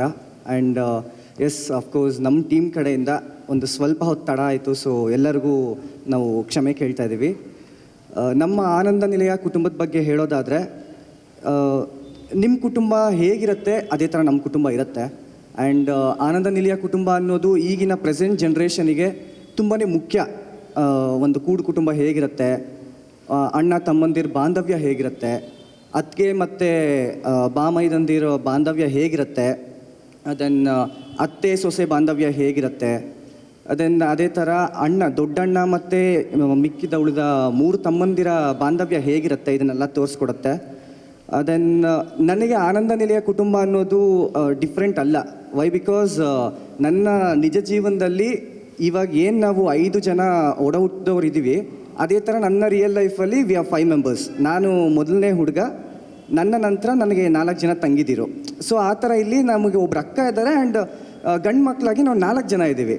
ಸೊ ನನಗೆ ಸೇಮ್ ಅಲ್ಲಿ ಏನು ಕನೆಕ್ಷನ್ ಇದೆ ಆ ಕನೆಕ್ಷನ್ನ ಇವರು ನನಗೆ ಕೊಡ್ತಿರೋದ್ರಿಂದ ಲೈಕ್ ತುಂಬ ನಾನು ಫ್ರೀಡಮ್ ಆಗಿ ಇದ್ದೀನಿ ಇಲ್ಲಿ. ಆ್ಯಂಡ್ ತುಂಬಾ ಎಂಜಾಯಬಲ್ ಆಗಿ ನನ್ನ ಸೀನ್ಸ್ ಬಂದಾಗಲಿ ಅಥವಾ ನಮಗೆ ಏನಾದರೂ ಕ್ಯಾರೆಕ್ಟರ್ಸ್ ಆಪೋಸಿಟ್ ನನ್ನ ಕೋ ಸ್ಟಾರ್ಸ್ ಅಂತ ಹೇಳೋದಕ್ಕಿಂತ ನಮ್ಮ ಸ್ವಂತ ಅಣ್ಣಂದಿರ ಥರನೇ ನಾನು ನೋಡ್ತಾ ಇದ್ದೀನಿ. ಆ್ಯಂಡ್ ಈವನ್ ಅವ್ರು ನನ್ನ ಸ್ವಂತ ತಮ್ಮಂದಿರ ಥರನೇ ನೋಡ್ತಿದ್ದಾರೆ.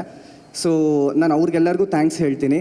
ಆ್ಯಂಡ್ ಇವಾಗ ನಮ್ಮ ಇಡೀ ಟೀಮ್ ಬಗ್ಗೆ ಬರೋದಾದರೆ, ಮೊದಲನೇದಾಗಿ ನಾನು ನಮ್ಮ ಸುಬ್ಬು ಸರ್, ಪ್ರೊಡ್ಯೂಸರ್ ಸುಬ್ಬು ಸರ್ಗೆ ತುಂಬ ಹೃದಯದ ಧನ್ಯವಾದ ಹೇಳ್ತೀನಿ.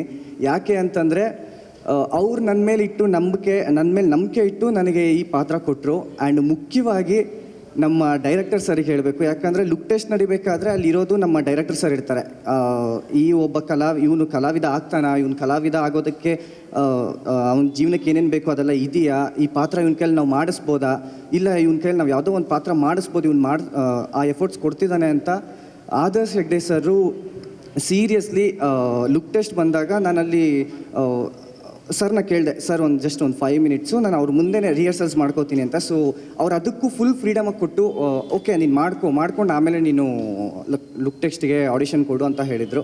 ಸೊ ಆದರ್ಶ್ ಹೆಗ್ಡೆ ಸರ್ಗೆ ತುಂಬ ಹೃದಯದ ಧನ್ಯವಾದ ಹೇಳ್ತೀನಿ. ಒಂದೊಂದು ಸೀನ್ಗಳಲ್ಲೂ ತುಂಬ ಪರ್ಫೆಕ್ಟಾಗಿ ಒಂದೊಂದು ಪರ್ಫೆಕ್ಷನ್ನು ಚೆಕ್ ಮಾಡಿ ಮಾಡಿಸ್ತಾರೆ. ಆ್ಯಂಡ್ ಪಾತ್ರಗಳನ್ನೂ ಅವರು ಹಾಗೆ ಆ ಪಾತ್ರಕ್ಕೆ ಏನು ಬೇಕು ಅದನ್ನೇ ಮುಂದುವರಿಸ್ಕೊಂಡು ಆ ಪಾತ್ರಕ್ಕೆ ಇದೇ ಕರೆಕ್ಟು ಅಂತ ಲೈಕ್ ಯಾವುದೇ ಕಾರಣಕ್ಕೂ ಅವ್ರು ಕಾಂಪ್ರಮೈಸ್ ಅಂತೂ ಆಗಿರಲಿಲ್ಲ ಯಾವುದೇ ಕ್ಯಾರೆಕ್ಟರ್ಗಳಲ್ಲಿ. ಆ್ಯಂಡ್ ಇದೆಲ್ಲದಕ್ಕಿಂತ ಮುಖ್ಯವಾಗಿ ನಮ್ಮ ಕೃಷ್ಣ ಸರ್, ನನಗೆ ಫಸ್ಟ್ ಕಾಲ್ ಬಂದಿದ್ದು ಕೃಷ್ಣ ಸರ್ ನನಗೆ ಕಾಲ್ ಮಾಡಿಬಿಟ್ಟು ಹೇಳಿದ್ರು, ನೋಡು ಮಗ, ಈ ಥರ ನೀನು ತುಂಬ ಆಡಿಷನ್ಸ್ ಬಂದು ಕೊಡ್ತಿದ್ಯಾ ನಮ್ಮ ಪ್ರೊಡಕ್ಷನ್ಗೆ, ಸೊ ಈ ಒಂದು ಆಡಿಷನ್ಗೆ ಬಾ ಅಂತ ಕರೆದ್ರು. ಸೊ ಹೋದೆ, ಆಡಿಷನ್ ಲುಕ್ ಟೆಸ್ಟ್ ಎಲ್ಲ ಆಯಿತು. ಅದಾದಮೇಲೆ ಅವರೇ ಕಾಲ್ ಮಾಡಿಬಿಟ್ಟು ಸೂಪರ್ ಮಗ, ನೀನು ಓಕೆ ಆದೆ, ಚಾನಲ್ ಓಕೆ ಮಾಡಿದ್ದಾರೆ ನಿನ್ನ ಅಂತ ಅಂದ್ಬಿಟ್ಟು ಅವರು ನನಗೆ ಹೇಳಿದ್ರು. ಸೊ ಕೃಷ್ಣ ಸರ್ಗೆ ತುಂಬ ಧನ್ಯವಾದಗಳು ಸರ್. ಆ್ಯಂಡ್ ಇದೆಲ್ಲದಕ್ಕಿಂತ ಮುಖ್ಯವಾಗಿ ಸ್ಟಾರ್ ಸುವರ್ಣಗೆ ನಾನು ತುಂಬ ಹೃದಯದ ಧನ್ಯವಾದ ಹೇಳ್ತೀನಿ. ಯಾಕಂದರೆ ನನಗೆ ಸುವರ್ಣ ಚಾನಲ್ಗೆ ತುಂಬ ದೊಡ್ಡ ಕನೆಕ್ಷನ್ ಇದೆ. ನಾನು ಫಸ್ಟು ಸಣ್ಣವನಿರಬೇಕಾದ್ರೆ ಸೀರಿಯಲ್ ನೋಡಿದ್ದು ಸ್ಟಾರ್ ಸುವರ್ಣ ಸೀರಿಯಲ್ ಅಮೃತವರ್ಷಿಣಿ, ಎಲ್ರಿಗೂ ನೆನಪಿರುತ್ತೆ. ಅದಾದಮೇಲೆ ನಾನು ಫಸ್ಟು ಕ್ಯಾರೆಕ್ಟರ್ ಆರ್ಟಿಸ್ಟ್ ಮಾಡಿದ್ದು ಸ್ಟಾರ್ ಸುವರ್ಣ. ಅದಾದಮೇಲೆ ಒಂದಷ್ಟು ಸೀರಿಯಲ್ಗಳಲ್ಲಿ ಕ್ಯಾರೆಕ್ಟರ್ ಆರ್ಟಿಸ್ಟ್ ಮಾಡಿದೆ. ಇದೆಲ್ಲ ಆದಮೇಲೆ ಲಾಸ್ಟ್ ಇಯರು ರೇಣುಕಾ ಯಲ್ಲಮ್ಮದಲ್ಲಿ ನಾನು ಸಹ ಒಂದು ಲೀಡ್ ಕ್ಯಾರೆಕ್ಟರ್ ಮಾಡಿದ್ದೆ. ಸೊ ಅದು ಸ್ಟಾರ್ ಸುವರ್ಣ ಅದೇ. ಆ್ಯಂಡ್ ಈಗ ಮೇಯ್ನ್ ಲೀಡ್ ಅದು ಸ್ಟಾರ್ ಸುವರ್ಣ ಅದೇ. ಸೊ ನನಗೂ ಸ್ಟಾರ್ ಸುವರ್ಣಗೆ ತುಂಬ ದೊಡ್ಡ ಬಾಂಧವ್ಯ ಇದೆ, ಒಂದೊಳ್ಳೆ ಕನೆಕ್ಷನ್ ಇದೆ. So thank you so much. Super. ಮಾಧ್ಯಮ ಮಿತ್ರರು ಏನಾದ್ರು ಪ್ರಶ್ನೆ ಇದ್ದಲ್ಲಿ ಕೇಳ್ಬೋದು. ಸರ್ ಏನಿಲ್ಲ, ಸಿಂಪಲ್ ಕ್ವಶನ್. ಸರ್ ಈಗ ನೀವು ನೋಡ್ತಾ ಇದ್ದೀರಾ ಧಾರಾವಾಹಿಗಳು ನೋಡಿದ್ರೆ, ಯಾವುದೇ ಧಾರಾವಾಹಿಗಳು ತೊಗೊಂಡ್ರೆ ಆ ಮನೇಲಿ ಗದ್ದಲನೇ ಇರೋದು, ಆನಂದ ಅನ್ನೋದು ತುಂಬ ಕಡಿಮೆ ಇರೋದು. ನಿಮ್ಮಲ್ಲಿ ಆನಂದ ಅನ್ನೋದು ಸೇರಿಸಿದ್ದೀರಾ ಯಾಕೆ ಅಂತ ಕೇಳ್ತಾ ಇದ್ದೀವಿ. ಕೇಳಿದ್ರೆ ಅವ್ರು ಹೇಳ್ತಾರೆ TRPಗೋಸ್ಕರ ಗದ್ದಲ ಇಕ್ಕಿರ್ತೀವಿ ಅಂತ. ಇಲ್ಲ ಅಂದರೆ ನಾನು ಯಾವಾಗಲೂ ಆ್ಯಸ್ ಅ ಮೇಕರ್ ಒಂದು ನಮ್ಮ ಕೋರ್ ಟೀಮಲ್ಲಿ ಡಿಸ್ಕಷನ್ಗಳು ಆಗ್ತಾ ಇರ್ತವೆ. ಕಥೆನ ಹೇಗೆ ಪಿಕ್ ಮಾಡಬೇಕು, ನಾವು ಯಾವ ಥರದ ಕಥೆಗಳು ಚೂಸ್ ಮಾಡ್ಕೋಬೇಕು, ಈ ಥರದ್ದೆಲ್ಲ ಬಂದಾಗ ನಾನು ಯಾವಾಗಲೂ ಬಿಲೀವ್ ಮಾಡೋದು ಜನರಿಗೆ ಮರ್ತೋಗಿರೋದು ಹೇಳಬೇಕು, ಇಲ್ಲ ಗೊತ್ತಿಲ್ಲದಿರೋದು ಹೇಳಬೇಕು ಅಂತ. ಇವತ್ತು ಹೇಗಾಗೋಗಿದೆ ಅಂದರೆ ಜನ ನಗದೇ ಮರ್ತೋಗಿದ್ದಾರೆ. ದೊಡ್ಡ ಪ್ರಾಬ್ಲಮ್ ಆಗಿರೋದೇ ಅದು. ಅಂದರೆ ಬೆಳಗ್ಗೆ ನಾವು ರೋಡಲ್ಲಿ ಸುಮ್ಮನೆ ಹಿಂಗೆ ನಮ್ಮ 2 ವೀಲರಲ್ಲೋ 4 ವೀಲರಲ್ಲೋ ಹೋಗ್ತಿದ್ರೆ ಎಷ್ಟು ಜಗಳಗಳು ನೋಡ್ತೀವಿ ಆಯಿತಾ. ಅಂದರೆ ಜನಕ್ಕೆ ಬೆಳಗ್ಗೆ ಕೆಲ್ಸಕ್ಕೆ ಹೋಗುವಾಗ ಅರ್ಜೆನ್ಸಿ ಟೆನ್ಷನ್ನು, ವಾಪಸ್ ಮನೆಗೆ ಬರುವಾಗ ಅರ್ಜೆನ್ಸಿ ಟೆನ್ಷನ್ನು, ಎಲ್ಲ ಇದರಲ್ಲೂ ನಿಮಗೆ ನಗದೇ ಮರ್ತೋಗಿದ್ದಾರೆ. ಮತ್ತು ಮುಂಚೆ ಹೇಗಿರೋದು ಅಂತಂದರೆ ಜನರಿಗೆ ನಗದಕ್ಕೆ ಅಂತಲೇ ಒಂದಿಷ್ಟು ಸಿಟ್ಕಾಮ್ಗಳು ಬರೋದು. ಆವಾಗ ಹಿಂದೆ ಪಾಪ ಪಾಂಡು ಅಂತ ಇತ್ತು, ಅದಾದಮೇಲೆ ಪಾಂಡುರಂಗ ವಿಟ್ಲ, ಪಾರ್ವತಿ ಪರಮೇಶ್ವರ, ಈ ಥರದ್ದೆಲ್ಲ ಒಂದಿಷ್ಟು ಸಿಟ್ಕಾಮ್ಗಳು ಬಂದವು. ಇವತ್ತು ಹೇಗಾಗಿದೆ ಅಂದರೆ ಒಂದು ಸಿಟ್ಕಾಮ್ಗಳು ಕಮ್ಮಿ ಆಗೋಗಿದ್ದಾವೆ, ಜನ ರೀಲ್ಸ್ಗಳು ನೋಡಿಕೊಂಡು ನಗ ಥರ ಆಗೋಗಿದ್ದಾವೆ ಒಂದು. ಮತ್ತು ನಾವು ಈ ಕಥೆನಲ್ಲಿ ಒಂದಿಷ್ಟು ಹ್ಯೂಮರ್ನೂ ಆ್ಯಡ್ ಮಾಡಿದ್ದೀವಿ. ಒಂದು ಫ್ಯಾಮಿಲಿ ಸೆಂಟಿಮೆಂಟು, ಫ್ಯಾಮಿಲಿ ಅನ್ಯೋನ್ಯತೆ ಜೊತೆಗೆ ಹ್ಯೂಮರು, ಇದೆಲ್ಲ ಸೇರಿ ಒಂದು ಪ್ಯಾಕೇಜ್ಡ್ ಆಗಿರಲಿ. ಮತ್ತು ಆನಂದ ಅಂತಿದ್ದಂಗೆ ಜನ they'll feel nice, it will make feel good at heart. So ಹಾಗಾಗಿ ಆನಂದ ನಿಲಯ ಅಂತ ಟೈಟಲ್ ಚೂಸ್ ಮಾಡಿರೋದು. ಮತ್ತು ಕೋಇನ್ಸಿಡೆನ್ಷಲಿ ನಾನು ಇವರಿಗೆ ಶಿಲ್ಪಾ ಮೇಡಮ್ ಅವರಿಗೆ, ಸುಷ್ಮಾ ಮೇಡಮಿಗೆ ಹೇಳ್ತಾ ಇದ್ದೆ, ಇವರ ಸ್ಟಾರ್ ಸುವರ್ಣ ವಾಹಿನಿಯಲ್ಲಿ ಪ್ರೀವಿಯಸ್ಲಿ ಒಂದು ದೊಡ್ಡ ಮಟ್ಟದಲ್ಲಿ ಹಿಟ್ಟಾಗಿರೋಂಥ ಅಂದರೆ ಆಸೆ ಸೀರಿಯಲ್ಲು. ಸೊ ಏನೋ ಒಂದು ಕೋಇನ್ಸಿಡೆನ್ಸ್ ಇದೆ, ಇದು ಆಸೆಕ್ಕಿಂತ ದೊಡ್ಡ ಮಟ್ಟದಲ್ಲಿ ಹಿಟ್ಟಾಗಲಿ ಮೇಡಮ್ ಅಂತ ಹೇಳ್ಬಿಟ್ಟು ಈ ಟೈಟಲ್ನ ನಾನು ಅಕ್ಸೆಪ್ಟ್ ಮಾಡಿಕೊಂಡೆ. ಎಲ್ಲೋ ಒಂದು ಕಡೆ ರಾಮಾಯಣ ಮಹಾಭಾರತ ಇದಕ್ಕೆ ಸಿಂಕ್ ಆಗೋದು. ನಕುಲ ಆಗಿರ್ಬೋದು, ಧರ್ಮ ಆಗಿರ್ಬೋದು, ಸುಧಾ ಆಗಿರ್ಬೋದು, ಮತ್ತು ಇನ್ನು ಅರ್ಜುನ ಆಗಿರ್ಬೋದು. ಸೊ ಜನ ನಮ್ಮ ಸ್ನೇಹಿತರು ಕೇಳ್ದಂಗೆ ಬರೀ ಗಲಾಟೆ, ಘರ್ಷಣೆ, ಪಕ್ಕದ ಮನೇಲಿ ಏನು ನಡೀತು, ಜಗಳ ನಡೀತಾ ಅಂತ ಮೇಯ್ನಾಗಿ ನೋಡ್ತಾರೆ. ಸೀರಿಯಲಲ್ಲೂ ಕೂಡ ಅದೇ ಥರ ನೋಡ್ತಾ ಇರೋದು. ಬಟ್ ನೀವು ಆನಂದ ನಿಲಯ ಇಟ್ಕೊಂಡು ಬರೀ ಫ್ಯಾಮಿಲಿ ಕಥೆಯನ್ನು ಹೇಳ್ತಾ ಹೋದರೆ TRP ವರ್ಕೌಟ್ ಆಗುತ್ತಾ? ಅಲ್ಲ, ಅಂದರೆ ಟಿ ಆರ್ ಪಿ ಅನ್ನೋದು ಶುರುವಾದಾಗ ಅದು ಹೇಗೆ ವರ್ಕ್ ಆಗುತ್ತೆ ಅಂತ ಯಾರಿಗೂ ಗೊತ್ತಿರಲಿಲ್ಲ ಬಿಗಿನಿಂಗ್ ಅಂತ ಶುರುವಾದಾಗ. ಯಾಕಂದರೆ ಮುಂಚಿನ ಧಾರಾವಾಹಿ ಮಾಡ್ಬೇಕಾದ್ರೆ ಟಿ ಆರ್ ಪಿ ಇರಲಿಲ್ಲ. ಒಂದು ಯಾವುದೋ ಒಂದು ಸಂಸ್ಥೆ ಬಂತು, ಇದ್ದಕ್ಕಿದ್ದಂಗೆ ಟಿ ಆರ್ ಪಿ ಆಯಿತು. ಸೊ ಆಮೇಲೆ ಟಿ ಆರ್ ಪಿ ಅನ್ನೋದು ಹೇಗೆ ಹುಟ್ಟಾಕತ್ತಂದರೆ, ನಾವೇನು ಮನರಂಜನೆ ಕೊಡ್ತೀವಿ ಅದು ನಿಜವಾಗ್ಲೂ ಜನರಿಗೆ ನಾಟುತ್ತೆ ಅಂದರೆ ಅದು ಟಿ ಆರ್ ಪಿ ಆಗುತ್ತೆ. ಅಂದರೆ ಫಾರ್ ಎಕ್ಸಾಂಪಲ್ ಇವಾಗ ಕ್ರೈಮ್ ಸ್ಟೋರಿ ಬರೋಂಥ ಒಂದು ಸಂದರ್ಭದಲ್ಲಿ ಒಂದು ಟೈಮಲ್ಲಿ ಗುರು ರಾಘವೇಂದ್ರ ವೈಭವ ಅಂತ ಒಂದು ಐತಿಹಾಸಿಕ ಧಾರಾವಾಹಿ ಬಂತು 10 ಗಂಟೆಗೆ, ಇದೇ ಸ್ಟಾರ್ ಸುವರ್ಣದಲ್ಲಿ. ಅವತ್ತಿನ ಮಟ್ಟಿಗೆ ಅದು ತುಂಬ ದೊಡ್ಡ ಹಿಟ್ ಆಯಿತು, 100%. ಅಂದರೆ ಗುರು ರಾಘವೇಂದ್ರ ಸ್ವಾಮಿಗಳೇ ಅದಕ್ಕೆ ಹೀರೋ, ಅದರಲ್ಲಿ 2 ಮಾತಿಲ್ಲ. ಆದರೆ ಆಗಿನ ಟೈಮಲ್ಲೂ ಗದ್ದಲನೇ ನಡೀತಾ ಇತ್ತು 2010ನೇ ಇಸ್ವಿಯಲ್ಲಿ. ಆ ಕಡೆನೂ ಒಂದು ಕ್ರೈಮ್ ಸ್ಟೋರಿ, ಈ ಕಡೆ ಒಂದು ಕ್ರೈಮ್ ಬೀಟು. 10 ಗಂಟೆಗೆಲ್ಲ ಕ್ರೈಮ್ ಸ್ಟೋರಿನೇ ನೋಡ್ತಾರೆ. ಸೊ 10 ಗಂಟೆಗೆ ಒಂದಿಷ್ಟು ಐತಿಹಾಸಿಕವಾದ ಇಷ್ಟು ಸಾಫ್ಟ್ ಆದ ಸೀರಿಯಲ್ ಮಾಡಿದ್ರೆ ಯಾರು ನೋಡ್ತಾರೆ ಅನ್ನೋಂಥ ಒಂದು ಕ್ವಶನ್ ಆಗಲೂ ಅರೈಸ್ ಆಗಿತ್ತು. ನನಗೆ ಗೊತ್ತಿರೋ ಉದಾಹರಣೆ ಮಾತ್ರ ಹೇಳ್ತಾ ಇದ್ದೀನಿ. ಸೊ ಆವಾಗ Guru Raghavendra T R P ಬಂತು. ಸೊ ಇವತ್ತು ನಾವು ಇವ್ರು ಇದನ್ನೇ ನೋಡ್ತಾ ಇದ್ದಾರೆ ಜನ ಅಂತ ಅಂದ್ಕೊಂಡು ಕೊಡ್ತಾ ಇದ್ದೀವೋ, ಅಥವಾ ನಾವು ಅವ್ರಿಗೆ ಬೇಕಾಗಿರೋದನ್ನು ಹುಡುಕಿ ಕೊಡಬೇಕೋ ಅನ್ನೋದನ್ನು ಯೋಚನೆ ಮಾಡಿ ಇದನ್ನು ಮಾಡ್ತಾ ಇದ್ದೀವಿ ಅಂತ ನನಗೆ ಅನಿಸ್ತಾ ಇಲ್ಲ. ಅಫ್ಕೋರ್ಸ್ ಅದಕ್ಕೆ ಮಾಡ್ತಾ ಇದ್ದೀವಿ. ಸರ್ ಹಾಗೆಯೇ ಇವತ್ತಿನ ಮದುವೆ ಸೆಟಪ್ ಹಾಕಿದ್ರಲ್ಲ, ಯಾರ್ಯಾರು ಮದುವೆ? ನಿಮ್ಮ first half of the question actually ಅದಕ್ಕೊಂದು ಆನ್ಸರ್ ಮಾಡೋಕ್ಕೆ ಇಷ್ಟಪಡ್ತೀನಿ. ಇವಾಗ ಈ ಕ್ಯಾರೆಕ್ಟರ್ ಹೆಸರುಗಳು ಅರ್ಜುನ್ನು, ಭುವನ್ನು, ನಕುಲ ಇದೆಲ್ಲ ನಮ್ಮ ರೈಟರು ತೃಪ್ತಿ ಹೆಗಡೆ ಅವರು ಕೊಟ್ಟಿದ್ದು. ಅಂದರೆ ಒಂದು ರೈಟರ್ ಪರ್ಸ್ನಾಲಿಟಿ ಹೇಗೆ ಅಂತ ಇದು ತೋರಿಸುತ್ತೆ. ಆ್ಯಕ್ಚುಲಿ ಹೆಸರುಗಳು ಸಜೆಸ್ಟ್ ಮಾಡುವಾಗ she would have gone for fancy ಹೆಸರುಗಳಿಗೆ ಹೋಗ್ಬೋದಿತ್ತು. ಅಂಥದ್ರಲ್ಲಿ ಅವರು ಈ ಥರದ ಹೆಸರುಗಳು ಚೂಸ್ ಮಾಡ್ತಾರೆ ಅಂತ ಅಂದರೆ ನಮ್ಮ ರೈಟರ್ ಪರ್ಸ್ನಾಲಿಟಿನ ತೋರಿಸುತ್ತೆ ಮತ್ತು ನಮ್ಮ ಶೋನ ಫ್ಯೂಚರ್ ಕೂಡ ಅದು ತೋರಿಸುತ್ತೆ ಅಂತ ಹೇಳೋಕ್ಕೆ ಇಷ್ಟಪಡ್ತೀನಿ. 70ವರೆಗೂ ಕೂರಿಸಿದ್ದೀರಾ, ಅವರವರ ಭಾವನೆಗಳನ್ನು ಹೇಗೆ ನೀವು ಚಿತ್ರೀಕರಿಸಿದ್ದೀರಿ ಅನ್ನೋದು ಒಂದು ಕುತೂಹಲ ಇದೆ. ಅರ್ಥ ಆಯ್ತು ಅಂದ್ಕೊಂಡಿದ್ದೀನಿ. ನನ್ನ ಪ್ರಶ್ನೆ ಅರ್ಥ ಆಯ್ತಾ? ಅರ್ಥ ಆಯಿತು ಸರ್. ಅಲ್ಲಿ ಕೂಡಿಸಿರೋದ್ರಿಂದ ಇಲ್ಲಿವರೆಗೂ ಬಂದಿರೋರು ಪಾತ್ರಧಾರಿಗಳಾಗಿ ಅವ್ರ ಭಾವನೆಗಳನ್ನ ಹೇಗೆ ಚಿತ್ರೀಕರಿಸಿದಿರ ಅಂತನ, ನೈಜವಾಗಿ ಅವ್ರ ವ್ಯಕ್ತಿತ್ವದ ಜೊತೆಗೆ ಹೆಂಗೆ ಚಿತ್ರೀಕರಿಸಿದಿರಿ ಅಂತನ? ಅಲ್ಲ, ನನಗೆ ಅದೇ ಅಂದರೆ ಕನ್ಫ್ಯೂಷನ್ ಇದೆ. ಹಾಂ ಹಾಂ ಹಾಂ 1970 ಕಾಲದವ್ರು ಇವರು ಅಂತೀವಿ, ಇವ್ರು ಜೆನ್ಜಿ ಅಂತಾರೆ. ಎಲ್ಲರ ಭಾವನೆಗಳು ಬೇರೆ, ಮನುಷ್ಯ ಒಬ್ಬನೇ. ಹೌದು. ಆ ಎಲ್ಲ ಭಾವನೆಗಳ ಮೇಲೆ ಕೆಲಸ ಮಾಡಿದ್ದೀರಾ ಅಥವಾ ಯಾವ್ದಾರು ಒಂದು ಥೀಮ್ನ ಇಟ್ಕೊಂಡು ಕೆಲಸ ಮಾಡಿದ್ದೀರಾ? ಇಲ್ಲ, ಎಲ್ಲ ಭಾವನೆಗಳು ಮೊದಲೇ ನಾನು ಹೇಳಿದಾಗೆ ಎಲ್ಲ ಜನ್ರೇಷನ್ಸ್ಗೂ ಮುಟ್ಟುವಂಥ ಒಂದು ಕತೆ ಆಗಬೇಕು ಅನ್ನೋದು ವಾಹಿನಿಯವ್ರದ್ದು ಐಡಿಯಾನೂ ಆಗಿತ್ತು. ನಮ್ಮ ರೈಟ್ರು ಕೂಡ ಅದಕ್ಕೆ ಸಹಕಾರ ಕೊಟ್ಟರು. ಸೊ ಅದ್ರ ಪ್ರಕಾರ ಅಂದರೆ ಲೈಕ್ ಯಾವುದೇ ಒಂದು ಚಿತ್ರೀಕರಣ ಮಾಡಬೇಕಂದ್ರೆ ಮೊದಲನೇದಾಗಿ ಸ್ಕ್ರಿಪ್ಟು, ಆ ಸ್ಕ್ರಿಪ್ಟ್ ಬೇಸೇ ಅದು ಎಲ್ಲ ಜನ್ರೇಷನ್ಸ್ಗೂ ಟಚ್ ಆಗಬೇಕು ಅಂತಂದು ಅವಿಭಕ್ತ ಕುಟುಂಬದಲ್ಲಿ ಡಿಫ್ರೆಂಟ್ ಆಗಿರೋ ಒಂದು ಜನ್ರೇಷನ್ಸ್ ಟಚ್ ಆಗಬೇಕು ಅನ್ನೋದು. ಸೊ ಆದ್ದರಿಂದ ಎಲ್ಲರೂ ಎಲ್ಲ ಥರದ್ದು ಈಗ ಲೈಕ್ ನಾವೀಗ ಫಾರ್ ಎಕ್ಸಾಂಪಲ್ ಜನ್ಸಿಗೆ ಇದ್ದಕ್ಕಿದ್ದಂಗೆ ಅಂದರೆ ಯಾವುದೋ 70 ವರ್ಷದ ಕಾಲದ ಯಾವುದೋ ಒಂದು ಐಡಿಯಾ ಇಷ್ಟ ಆಗಲ್ಲ. ದಟ್ ಡಸಂಟ್ ಮೀನ್ ಅವರು ಇದರಲ್ಲಿ ಅಂದರೆ ಅವ್ರಿಗೆ ಇಷ್ಟ ಆಗಿಲ್ಲ ಅನ್ನೋ ಕಾರಣಕ್ಕೋಸ್ಕರ ಅವ್ರು ಸರಿ ಇಲ್ಲ ಅಂತ ಹೇಳೋಕ್ಕಾಗಲ್ಲ. ಅಟ್ ದಿ ಸೇಮ್ ಟೈಮ್ ಜನ್ಸಿಗೆ ಯಾವುದೋ ಒಂದು ಐಡಿಯಾ ನಮ್ಮ 70 ಇಯರ್ಸ್ ಆರ್ 40 ಇಯರ್ಸ್ ಅವ್ರಿಗೆ ಇಷ್ಟ ಆಗಲ್ಲ, ಮಿಲೆನಿಯಲ್ಸ್ಗೆ. But at the same time we can not say ಮಿಲೆನಿಯಲ್ಸ್ಗೆ ಅದು ಮಿಲೆನಿಯಲ್ಸ್ ಸರಿಯಲ್ಲ ಅಂತ. ಸೊ ಅವ್ರು ಮಾಡೋದು ಅವ್ರಿಗಾಗಲ್ಲ, ಇವ್ರು ಮಾಡೋದು ಇವ್ರಿಗಾಗಲ್ಲ ಅನ್ನೋ ಇರ್ಬೋದು. ಬಟ್ ಎಲ್ಲರೂ ಸೇರ್ಕೊಂಡು ಹೋಗುವಂಥ ಒಂದು ಕುಟುಂಬನೇ ಅವಿಭಕ್ತ ಕುಟುಂಬ. ಅದನ್ನೇ ಟಚ್ ಮಾಡೋಕ್ಕೆ ಪ್ರಯತ್ನ ಪಡ್ತಾ ಇದ್ದೀವಿ. ಸರ್ ಆ್ಯಕ್ಚುಲಿ ನಂದೊಂದು ಕ್ವಶನ್ ಇದೆ. ಇಲ್ಲಿ ಸರ್ ಆ್ಯಕ್ಚುಲಿ ಇವಾಗ ಸೀರಿಯಲ್ಸ್ ಅಂತಂದರೆ ಫ್ಯಾಮಿಲಿ ಸೀರಿಯಲಿಂದ ಸುಮಾರು ವರ್ಷಗಳಿಂದ routine story, routine screen play ಒಂದಕ್ಕೆ ಬರ್ತಾ ಇದೆ. ನಿಮ್ಮ ಸೀರಿಯಲಲ್ಲಿ, ಆನಂದ್ ನಿಲಯ ಸೀರಿಯಲಲ್ಲಿ ಏನಾದ್ರು ಯೂನಿಕ್ನೆಸ್, ಏನಾದ್ರು ಹೊಸ್ತನ ಎಕ್ಸ್ಪೆಕ್ಟ್ ಮಾಡ್ಬೋದು ಆಡಿಯನ್ಸು? ಯಾವ ಥರ ಹೊಸ್ತಾನ ಅಂದರೆ ನೀವು ಸ್ಟೋರಿ ಬಗ್ಗೆ ಕೇಳ್ತಾರೆ, ಸ್ಕ್ರೀನ್ ಪ್ಲೇ ಬಗ್ಗೆನಾ ಹೇಗೆ ಅಂತಂದರೆ? ಸರ್ ರೆಗ್ಯುಲರ್ ಆಗಿ ಬಂದಿದೆ ಅಂತಂದರೆ ಆಲ್ರೆಡಿ ಗೊತ್ತಿರುತ್ತೆ ಸೀರಿಯಲ್ಸ್. ಸೊ ಅದೆಲ್ಲ ಬಿಟ್ಟು ಏನಾದ್ರು ಯೂನಿಕ್ನೆಸ್ ಇದೆಯಾ ಅಂತ? ಅದೇ ನಾನು ಕೇಳ್ತೀನಿ. ಯೂನಿಕ್ನೆಸ್ ಏನಾಗಿದೆ ಅಂದರೆ ಕಥೆ ಅಂದರೆ ಇವಾಗ ನೀವು ಯಾವುದೇ ಕಥೆ ತೊಗೊಂಡ್ರು ನಾವೇ ಅಂದರೆ ತುಂಬ ಜನ ಅಂದರೆ ನಾವು ನಂಬ್ಕೊಂಬಂದಿರೋ ಒಂದು ರಾಮಾಯಣ, ಒಂದು ಮಹಾಭಾರತ, ಅದರಲ್ಲಿ ಎಲ್ಲ ಕಥೆಗಳು ಬಂದಿದೆ ಅಂತ ಹೇಳ್ತಾರೆ. ಅದು ಬಿಟ್ಟರೆ ಏನಾದ್ರು ಕೆಲವೊಬ್ರು ಹೇಳೋದಂದರೆ ಅಬ್ಬಬ್ಬ ಅಂದರೆ ಇನ್ನು ಶೇಕ್ಸ್ಪಿಯರ್ ಏನಾದ್ರು ಬರೆದಿರ್ಬೋದು ಅಂತ ಹೇಳ್ತಾರೆ ಕೆಲವೊಬ್ಬರು. ನನಗೆ ಅಷ್ಟೆಲ್ಲ ನಾಲೆಡ್ಜ್ ಇಲ್ಲ.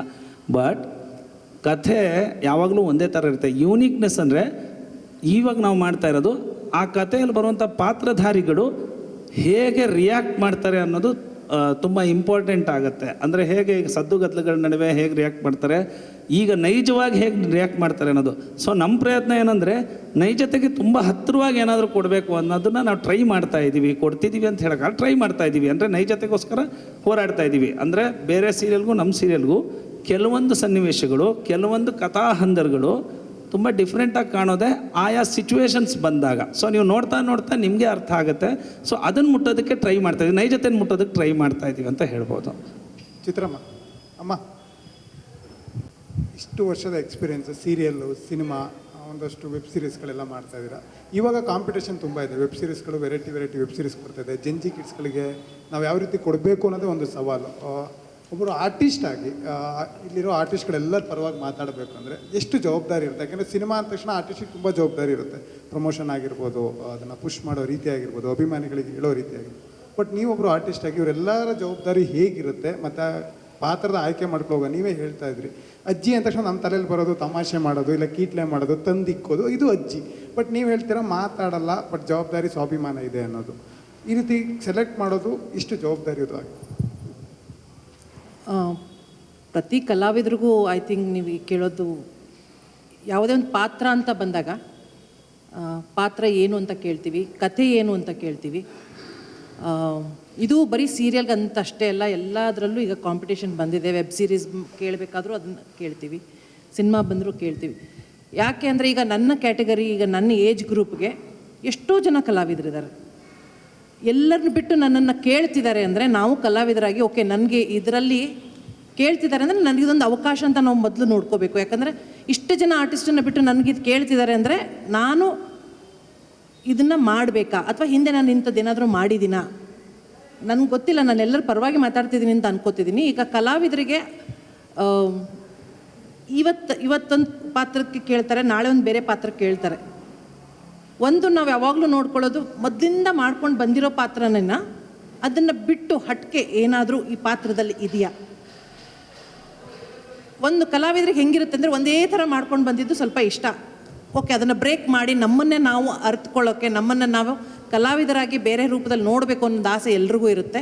ಜೊತೆಗೆ ಅದರ ಜೊತೆ ಇರುವಂಥ ಚಾಲೆಂಜಸ್ ನಮಗೇನು, ಒಳ್ಳೆ ವಾಹಿನಿನ, ಒಳ್ಳೆ ಪ್ರೊಡಕ್ಷನ್ ಹೌಸಾ, ಬೇರೆ ಕಲಾವಿದರು ಯಾರ್ಯಾರಿದ್ದಾರೆ, ಇದು ತುಂಬ ತುಂಬ ಮ್ಯಾಟ್ರ್ ಆಗುತ್ತೆ. ನಾನು ಕೃಷ್ಣ ಅವ್ರು ನನ್ನ ಹತ್ರ ಫೋನಲ್ಲಿ ಮಾತಾಡಿದಾಗ ಕಥೆಯ ಬಗ್ಗೆ ಎಷ್ಟು ಕೇಳಿದ್ದೀನೋ, ನನ್ನ ಪಾತ್ರದ ಬಗ್ಗೆ ಎಷ್ಟು ಕೇಳಿದ್ದೀನೋ, ನನಗೆ ಪ್ರೊಡಕ್ಷನ್ ಹೌಸ್ ಇವ್ರದ್ದೇ ಅಂತ ಗೊತ್ತಾದಾಗ ನನಗದೆಲ್ಲ ಒಂದು ಟಿಕ್ ಮಾರ್ಕ್, ಒಂದು ಪ್ಲಸ್ ಆಗುತ್ತೆ. ಕಾಂಪಿಟೇಷನ್ ಇದೆ, ನಾನು ಇಲ್ಲ ಅಂತ ಹೇಳಲ್ಲ. ಅದರ ಜೊತೆಗೆ ಇದೆಲ್ಲ ತುಂಬ ಪ್ರತಿಯೊಬ್ಬ ಇವತ್ತು ಹೊಸ ಕಲಾವಿದ ಫಸ್ಟ್ ಟೈಮ್ ಸೀರಿಯಲ್ ಸೆಟ್ಟಿಗೆ ಏರ್ತಿದ್ದಾನೆ ಅಂದ್ರೂ ಪ್ರೊಡಕ್ಷನ್ ಹೌಸು, ಓಕೆ ಇಂಥ ಪ್ರೊಡಕ್ಷನ್ ಹೌಸು ನಂಗೆ ಸ್ವಲ್ಪ ದುಡ್ಡು ಕಡಿಮೆ ಕೊಟ್ಟರು ಪರವಾಗಿಲ್ಲಪ್ಪ, ಆ ಪ್ರೊಡಕ್ಷನ್ ಹೌಸಲ್ಲಿ ನಾನು ಕೆಲಸ ಮಾಡಬೇಕು, ಯಾಕಂದರೆ ಅವರು ಇಲ್ಲಿವರೆಗೂ ಮುಟ್ಟಿದ್ದೆಲ್ಲ ಚಿನ್ನ ಆಗಿದೆ ಅನ್ನೋದು ಅವ್ನ ಮನಸ್ಸಲ್ಲಿರುತ್ತೆ ಅಲ್ವಾ. ಸೊ ಹಾಗಾಗಿ ಎಲ್ಲ ಕಲಾವಿದರಿಗೂ ಒಂದೇ, ಅವರು ಗೆಲುವನ್ನು ತಂದುಕೊಡುವಂಥ ಒಂದು ತಂಡ ಇದ್ದರೆ ನಾನು ಗೆಲ್ತೀನಿ ಅಂತ ಎಲ್ಲರೂ ಆ ಪಾತ್ರಗಳನ್ನು ಸ್ವೀಕಾರ ಮಾಡ್ತಾರೆ ಅಂತ ಅಂದ್ಕೊಂಡಿದ್ದೀನಿ ಓವರ್ ಆಲ್ ಆಗಿ. ಆ್ಯಸ್ ಎ ವೀವರ್ ಆಗಿ ನಿಮಗೆ ಹಿಂಗೆ ಅನಿಸಿದೆಯಾ ಮೇಡಮ್, ಈ ಪಾತ್ರ ನನ್ನ ಮನೆಗೆ ಬಂದು ಮುಟ್ಟುತ್ತೆ, ನನ್ನ ಮನೆಯವರು ಕೂಡ ನನ್ನ ಪಾತ್ರವನ್ನು ನೋಡ್ತಾರೆ ಅಂತ ಅನಿಸುತ್ತೆ? ಭಾಳ ಒಳ್ಳೆ ಪ್ರಶ್ನೆ ಕೇಳಿದ್ರಿ. ನಾನು ಇದನ್ನು ಹೇಳಬೇಕೋ ಇಲ್ಲೋ ಗೊತ್ತಿಲ್ಲ, ಇನ್ನೂ ಇದು ಕತೆ ಮುಂದೆ ಹೋದಾಗ ಹೇಳಬೇಕು ಅಂತ ಇತ್ತು. ಈ ಪಾತ್ರದಲ್ಲಿ ನಾನು ಧರ್ಮಂಗೆ ಮತ್ತು ನನ್ನ ಮಗಳು ಶಾರ್ವರಿಗೆ ಮಲತಾಯಿ ಹಾಂ, ಉಳಿದವರು ಅರ್ಜುನ, ಭುವನ, ನಕುಲ ನನ್ನ ಸ್ವಂತ ಮಕ್ಕಳು. ನಾನು ಹುಟ್ಟಿ ಬಂದದ್ದು ಕೂಡ ಅಂಥದ್ದೇ ಒಂದು ಪರಿಸರದಲ್ಲಿ. ಇಂಥ ತಾಯಿನ ನಾನು ನೋಡಿದ್ದೀನಿ, ಅದೇ ವಾತಾವರಣದಲ್ಲಿ ನಾನು ಬೆಳೆದಿದ್ದೀನಿ. ಮುಂದೆ ಹೇಳ್ತೀನಿ ಇದ್ರ ಬಗ್ಗೆ, ತುಂಬ ಹೇಳೋದು. ಈ ಪಾತ್ರ ಆರಿಸ್ಕೊಳ್ಳೋಕೆ ಅದೇ ಕಾರಣ. ಇದು ಆ್ಯಕ್ಚುಲಿ ಇದೊಂದು ಪಾಯಿಂಟ್ ಅವಾಗಲೇ ಹೇಳೋದು ಮರ್ತಿದ್ವಿ. ಮಲ್ತಾಯಿ ಮಕ್ಕಳನ್ನು ತುಂಬ ಚೆನ್ನಾಗಿ ನೋಡ್ಕೊಬೋದು. ಅಂದರೆ ಇವತ್ತಿನ ದಿನ ನಾವು ಅಂದರೆ ಮೊನ್ನೆಲ್ಲ ನ್ಯೂಸಲ್ಲಿ ನೋಡ್ತಿರ್ಬೋದು, ಸ್ವಂತ ಮಗು ಅಂದರೆ 3 ವರ್ಷ 4 ವರ್ಷದ ಮಗುನ ತಾಯಿ ಕುತ್ತಿಗೆ ಇಸಕ್ಕೆ ಸಾಯಿಸ್ತಾಳೆ ಅಂತ ಅಂದರೆ ಯಾವ ಕೈಂಡ್ ಆಫ್ ಸೊಸೈಟಿಗೆ ನಾವು ಅಂದರೆ ಹೋಗ್ತಾ ಇದ್ದೀವಿ, ಎಂಥ ಎನ್ವಿರಾನ್ಮೆಂಟಲ್ಲಿ ಇದ್ದೀವಿ, ಹೆಂಗಾಗ್ತಿದೆ ಅಂತ ಹೇಳ್ಬಿಟ್ಟು ಅಂದರೆ ಅಸಹ್ಯವಾದ ವರ್ಲ್ಡ್ ಅಂತ ಅನಿಸುತ್ತೆ. ಅಂಥದ್ರಲ್ಲಿ ಈ ಥರದ್ದೆಲ್ಲ ಮೈನ್ಯೂಟ್ ಡೀಟೇಲಿಂಗ್ ಮಾಡಿ, ಒರಿಜಿನಲ್ ಕಥೆಲಿ ಮುಂಚೆ ಈ ಥರ ಇರಲಿಲ್ಲ, ಅಂದರೆ ಮಲ್ತಾಯಿ ಮಕ್ಕಳು ಇದೆಲ್ಲ ಇರಲಿಲ್ಲ. ಇದನ್ನೆಲ್ಲ ಟೀಮ್ ಕೂತು ಡಿಸ್ಕಸ್ ಮಾಡಿ ಇದನ್ನೆಲ್ಲ ಇಂಡ್ಯೂಸ್ ಮಾಡಿರೋದು ಒಳ್ಳೆತನನ ತೋರಿಸೋದಕ್ಕೆ ಅಂತ ಹೇಳೋದಕ್ಕೆ ಇಷ್ಟಪಡ್ತೀನಿ. ಮೊದಲನೇದು ಯಾವುದು ಸೀರಿಯಲ್ನ ಬೀಟ್ ಮಾಡಬೇಕು ಅನ್ನೋದೆಲ್ಲ ಏನಿಲ್ಲ, ನೀವು ಹೇಳಿದ ಚೆನ್ನಾಗಿದೆ. ಆದರೆ ಈಗ ಆಗಿನ ಕಾಲಘಟ್ಟದಲ್ಲಿ ಅದೊಂದು ಕಥಾಹಂದರ ಬಂದಿದ್ದು, ವರಲಕ್ಷ್ಮಿ ಸ್ಟೋರ್ಸ್ ಅನ್ನೋದು ಆಗಿನ ಕಾಲಕ್ಕೊಂದು ಕಥಾಹಂದರ ಅದು ಬಂದಿತ್ತು. ಅದರಲ್ಲಿರೋ ಪಾತ್ರ ಪೋಷಣೆ ಆ್ಯಂಡ್ ಅದರಲ್ಲಿ ಕೆಲವೊಂದಷ್ಟು ಸನ್ನಿವೇಶಗಳು ಅದು ಇಲ್ಲಿಗೆ ಅದಕ್ಕೆ ಸ್ವಲ್ಪ ಡಿಫ್ರೆನ್ಸ್ ಇದೆ. ಈಗ ಫಾರ್ ಎಕ್ಸಾಂಪಲ್ ಅದೇ ಹೇಳಿದೆ ನಾನು, ಪ್ರತಿ ಸರಿನೂ ಅದೇ ಹೇಳ್ತಾ ಇದ್ದೀನಿ. ಕಥಾ ಹಂದರ ಒಂದೇ ಥರ ಇರುತ್ತೆ. ಎಷ್ಟೊಂದು ಸರಿ ನೋಡಿದಾಗ ಇವಾಗ ನಮ್ಮ ಸೀರಿಯಲ್ ನೋಡಿದಾಗ ಇನ್ನೊಂದು ಸೀರಿಯಲ್ ನೋಡ್ಬಿಟ್ಟು ಇದು ಅದು ಒಂದೇ ಥರ ಇದೆಯಲ್ಲ ಅಂತ ಅನಿಸುತ್ತೆ. ಬಿಕಾಸ್ ಅಷ್ಟೊಂದು ಸೀರಿಯಲ್ಸ್ ಬರ್ತಾ ಇದೆ ನಮ್ಮಲ್ಲಿ. ಸೊ ಅದಕ್ಕೂ ಇದಕ್ಕೂ ನೀವು ಡಿಫ್ರೆನ್ಸ್ ಏನಾಗುತ್ತೆ ಅಂತ ಯೋಚನೆ ಮಾಡಿದಾಗ ಎಷ್ಟೊಂದು ಪಾತ್ರಗಳು ಅಲ್ಲಿಲ್ಲ, ಇಲ್ಲಿದೆ. ಎಷ್ಟೊಂದು ಪಾತ್ರಗಳು ಅಂದರೆ ಈಗ ನೀವೇ ಹೇಳಿದ್ರಿ ಜೆನ್ಜಿ ಅವತ್ತಿರಲಿಲ್ಲ. ಅವತ್ತಿನ ಕಾಲಘಟ್ಟದಲ್ಲಿ ಜೆನ್ಜಿ ಅನ್ನೋ ಒಂದು ವರ್ಡೇ ಇರಲಿಲ್ಲ. ಇವತ್ತು ಆ ಜೆನ್ಜಿ ಅನ್ನೋದಿದೆ, ಅದನ್ನು ಇದಕ್ಕೆ ಅಡ್ಯಾಪ್ಟ್ ಮಾಡಿದ್ದೀವಿ. ಒಂದು ಎರಡನೇದು, ಆಗಿನ ಕಾಲದಲ್ಲಿ ಬರೀ 3 ಜನ ಅಣ್ಣ ತಮ್ಮದಿರು ಅಂತೇನೋ ಈ ಥರ ಏನೋ ಹೇಳಿದ್ರಿ. ಬಟ್ ಇವಾಗ ಏನಾಗಿದೆ ಅಂದರೆ ಅದರಲ್ಲೂ ಕೂಡ ಒಂದು ತಂಗಿ ಕ್ಯಾರೆಕ್ಟ್ರು ನಮ್ಮಲ್ಲಿ ಎಕ್ಸ್ಟ್ರಾ ಅಂದರೆ ಆ್ಯಡಪ್ ಮಾಡಿರೋಂಥ ಒಂದು ಕ್ಯಾರೆಕ್ಟ್ರ್ ಅದು, ಅವಳು ಮತ್ತು ಅವಳ ಗಂಡ. ಸೊ ಅದೊಂದಾಗುತ್ತೆ. ಮೂರನೇದು, ಅವತ್ತಿನ ಕಾಲಘಟ್ಟಕ್ಕೆ ಅದು ಅವಿಭಕ್ತ ಕುಟುಂಬದ ಒಂದು ಏಮ್ ಇಟ್ಕೊಂಡು ಮಾಡಿದ್ರು ಇಲ್ಲೋ ನಂಗೆ ಅದು ಅಷ್ಟು ಐಡಿಯಾ ಇಲ್ಲ, ನನಗೆ ಗೊತ್ತಿಲ್ಲ ಅದ್ರ ಬಗ್ಗೆ. ಬಟ್ ಇವತ್ತಿನ ನಾವು ಪ್ರೆಸೆಂಟ್ ಮಾಡ್ತಿರೋ ರೀತಿ, ಫಸ್ಟ್ ಆಫ್ ಆಲ್ ಈಗ ಇವರು ಹೇಳ್ದಂಗೆ ಒಳ್ಳೆತನನ ಮಾತ್ರ ಪ್ರೊಜೆಕ್ಟ್ ಮಾಡೋದಕ್ಕೆ ಟ್ರೈ ಮಾಡೋಣ ಅನ್ನೋ ಒಂದು ಇಂಟೆನ್ಷನ್ ಇಟ್ಕೊಂಡು ಮಾಡಿರೋಂಥ ಒಂದು ಧಾರಾವಾಹಿ. ಸೊ ಅದೆಲ್ಲ ನೋಡಿದಾಗ ಸ್ವಲ್ಪ ಅಂದರೆ ತುಂಬ ಡಿಫ್ರೆನ್ಸ್ ಇದೆ ಅದಕ್ಕೂ ಇದಕ್ಕೂ. ಎರಡನೇದು, ಐ ಥಿಂಕ್ ಅದು ಅಂದರೆ ಲೈಕ್ ಕಂಪ್ಲೀಟ್ ಮಾಡೋಕ್ಕಾಗಿಲ್ಲ ಅನಿಸುತ್ತೆ. ಕೋವಿಡ್ ಬಂದಾಗ ಸ್ವಲ್ಪ ಪ್ರಾಬ್ಲಮ್ಸ್ ಆಗಿಬಿಟ್ಟು ಅಲ್ವಾ, ಮಂಡ್ಯರು ಆಮೇಲೆ ಅದು. ಸೊ ಅದನ್ನು ಕಂಟಿನ್ಯೂ ಮಾಡೋಕ್ಕಾಗಲಿಲ್ಲ ಶೋ. ಕೋವಿಡ್ ಎಲ್ಲ ಬಂದಾದಮೇಲೆ ಆ ಶೋ ಆ್ಯಕ್ಚುಲಿ ಬಹಳ ಬೇಗ ನಿಂತು ಹೋಯಿತು. ಆಗಿನ ಪರಿಸ್ಥಿತಿ ಹಾಗಿತ್ತು.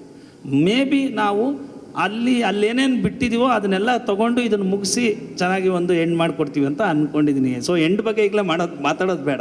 ನಾನು ಹೇಳ್ತಾ ಇರೋದು ಅದು ಅರ್ಧಕ್ಕೆ ನಿಂತಿರೋದನ್ನು ಪೂರ್ಣ ಮಾಡೋದಕ್ಕೆ ಪ್ರಯತ್ನ ಪಡ್ತಾ ಇದ್ದೀವಿ, ಸರ್ಟೇನ್ ಯೂನಿಕ್ನೆಸ್ನ ಕೊಟ್ಬಿಟ್ಟು. ಇನ್ನೊಂದು ಕ್ವಶನ್ ಇದೆ ಸರ್. ಈಗ ಒಳ್ಳೆ ಸಿನಿಮಾಗಳು ಬಂದರೂ ಜನ ಥಿಯೇಟ್ರಿಗೆ ಬರ್ತಿಲ್ಲ, ಮನೇಲಿ ಟಿ ವಿ ಇದ್ದರೂ ಜನ ಟಿ ವಿ ನೋಡ್ತಿಲ್ಲ. ಫಸ್ಟ್ ಆಫ್ ಆಲ್ ಹೇಳಬೇಕು ಅಂದರೆ ನಮ್ಮ ಜನ ಎಷ್ಟರ ಮಟ್ಟಿಗೆ ಹುಚ್ಚರಾಗಿ ಮೊಬೈಲ್ಗೆ ಅಡಿಕ್ಟ್ ಆಗಿದ್ದಾರೆ ಅಂತಂದರೆ, ಪಕ್ಕದಲ್ಲಿರುವಂಥ ತಂದೆ ತಾಯಿ ಊಟ ಹಾಕ್ಕೊಟ್ರು ಊಟ ತಿಂತಿಲ್ಲ, ಮೊಬೈಲ್ಗೆ ಅಷ್ಟು ಅಡಿಕ್ಟ್ ಆಗಿದ್ದಾರೆ. ಅದೆಲ್ಲನ್ನ ಬಿಟ್ಬಿಟ್ಟು ನಿಮ್ಮ ಸೀರಿಯಲ್ನ ಯಾಕೆ ನೋಡಬೇಕು? ಆ ಥರ ಇರುವಂಥ ವೀಕ್ಷಕರನ್ನು ನಿಮ್ಮ ಸೀರಿಯಲ್ ನೋಡೋದಕ್ಕೆ ಯಾವ ರೀತಿ ಅಟ್ರಾಕ್ಟ್ ಮಾಡ್ತೀರಾ ಅಂತ? ಅದು 2 ರೀತಿ ಉತ್ತರ ಇದೆ ಸರ್. ಒಂದು, ನಾನು ಅದೇ ಹೇಳಿದೆ, ಈಗ ನೀವೇ ಹೇಳ್ದಂಗೆ ಈಗ ಟಿ ವಿ ನೋಡ್ತಾ ಇಲ್ಲ, ಮೊಬೈಲ್ ನೋಡ್ತಾ ಇದ್ದಾರೆ ಅನ್ನೋದು. ಈಗ ಜಿಯೋ ಹಾಟ್ಸ್ಟಾರ್ ಅನ್ನೋದು ಕೂಡ ಅದೇ ಪ್ರಯತ್ನದಲ್ಲಿರುವಂಥ ಒಂದು ಸಂಸ್ಥೆ. ಏನು ಅಂದರೆ ಟಿ ವಿಯಲ್ಲಿ ಈಗ ನೀವು ರೇಟಿಂಗ್ ಬಗ್ಗೆ ಮಾತಾಡ್ತಿದ್ರಿ, ಸುಮ್ಮನೆ ನಾಲೆಡ್ಜ್ ಸೆಕ್ ಹೇಳ್ತಾ ಇದ್ದೀನಿ. ಇವತ್ತು ರೇಟಿಂಗ್ ಬರುತ್ತೆ ಬಿಡುತ್ತೆ ಅನ್ನೋದಕ್ಕಿಂತ ಎಲ್ಲರಿಗೂ ಗೊತ್ತಿರೋ ಹಾಗೆ ವ್ಯೂಸ್ ಮೇಲೆ ಎಷ್ಟೊಂದಷ್ಟು ವ್ಯವಹಾರಗಳು ನಡೆಯುತ್ತೆ, ವ್ಯಾಪಾರ ನಡೆಯುತ್ತೆ. ಸೊ ಜಿಯೋ ಹಾಟ್ಸ್ಟಾರ್ನ ಸಂಸ್ಥೆ ಕೂಡ ಏನು ಮಾಡ್ತಿದ್ದೀವಿ ಅಂದರೆ, ನಾವು ಟಿ ವಿಯಲ್ಲಿ ಬರುವಂಥ ರೇಟಿಂಗಿಗಿಂತ ನಮಗೆ ಜಿಯೋ ಹಾಟ್ಸ್ಟಾರಿನ ವ್ಯೂಸಲ್ಲಿ ಎಷ್ಟು ಬರ್ತಾ ಇದೆ ಅನ್ನೋದನ್ನು ನಾವು ನೋಡ್ತಾ ಇದ್ದೀವಿ. ಯಾಕಂದರೆ ಫಾರ್ ಎಕ್ಸಾಂಪಲ್ ಟಿ ವಿ ಅನ್ನೋದು ಹೇಗೆ ಅಂದರೆ ಮಾಧ್ಯಮ, ಟಿ ವಿ ಆನ್ ಮಾಡಿಟ್ಬಿಟ್ಟು ನಮ್ಮ ತಾಯಿನೋ ನಮ್ಮ ತಂಗಿನೋ ಅಲ್ಲೆಲ್ಲೋ ಅಡುಗೆ ಮಾಡ್ಕೊಂಡು ಕೂತ್ಕೊಂಡು ಕೇಳಿಸ್ಕೊತಾ ಇರ್ತಾರೆ. ಆ ರೇಟಿಂಗ್ನ ನಾವು ಕನ್ಸಿಡರ್ ಹೇಗೆ ಮಾಡೋದು ಅನ್ನೋ ಒಂದು ಪ್ರಾಕ್ಟಿಕಲ್ ಥಿಂಕಿಂಗ್ ಬಂದಾಗ ಅದನ್ನು ಸೈಡ್ಗೆ ಇಟ್ಟರೆ ನೀವು ಒಂದು ಹಾಟ್ಸ್ಟಾರಲ್ಲಿ ಬರೋವಂಥ ರೇಟಿಂಗ್ ಅಂದರೆ ಈಗ ಮೊಬೈಲಲ್ಲಿ ಬರೋವಂಥ ರೇಟಿಂಗ್ನ ನೀವು 100% ರೇಟಿಂಗ್ ಅಂತಲೇ ಕನ್ಸಿಡರ್ ಮಾಡಬೇಕಾಗುತ್ತೆ. ಬಿಕಾಸ್ ಅದರಲ್ಲಿ ವ್ಯೂಸ್ ನಿಮ್ಗೆ ಆರ್ಗ್ಯಾನಿಕಾಗಿ ಒಂದು ವ್ಯೂ ಇರುತ್ತೆ. ಅಂದರೆ ಒಂದು ಮೊಬೈಲ್ ಆನ್ ಮಾಡಿದ್ದಾನೆ ಅಂದರೆ ಅವನು ಶೋ ನೋಡ್ತಾ ಇದ್ದಾನೆ ಅಂತಲೇ ಅರ್ಥ. ಆ ಒಂದು ಪ್ರಾಮಾಣಿಕ ಪ್ರಯತ್ನದಲ್ಲಿ ಮೊದಲನೇ ವಾರದಲ್ಲಿ ನಮಗೆ 4.8 ಮಿಲಿಯನ್ ವ್ಯೂಸ್ ಬಂದಿದೆ ಜಿಯೋ ಹಾಟ್ಸ್ಟಾರಲ್ಲಿ ಮೊದಲನೇ ವಾರದ ಆ್ಯಾವ್ರೇಜು. ಸೊ 4.8 ಮಿಲಿಯನ್ ವ್ಯೂಸ್ ಅಂದರೆ ಅದ್ರ ಮೇಲೆ ನೀವೇ ಅರ್ಥ ಮಾಡ್ಕೊಳ್ಳಿ. ಅದನ್ನು ನಾವು ಆ ಪ್ರಯತ್ನವನ್ನೇ ಪಡ್ತಾ ಇದ್ದೀವಿ. ಇವತ್ತು ಟಿ ವಿಯಲ್ಲಿ ಬರುವಂಥ ಧಾರಾವಾಹಿ ಮೊಬೈಲಲ್ಲೂ, ಮತ್ತು ಈಗೇನು ಮೊಬೈಲ್ಗೆ ಶಿಫ್ಟ್ ಆಗಿದ್ದಾರೆ ಆಡಿಯನ್ಸು.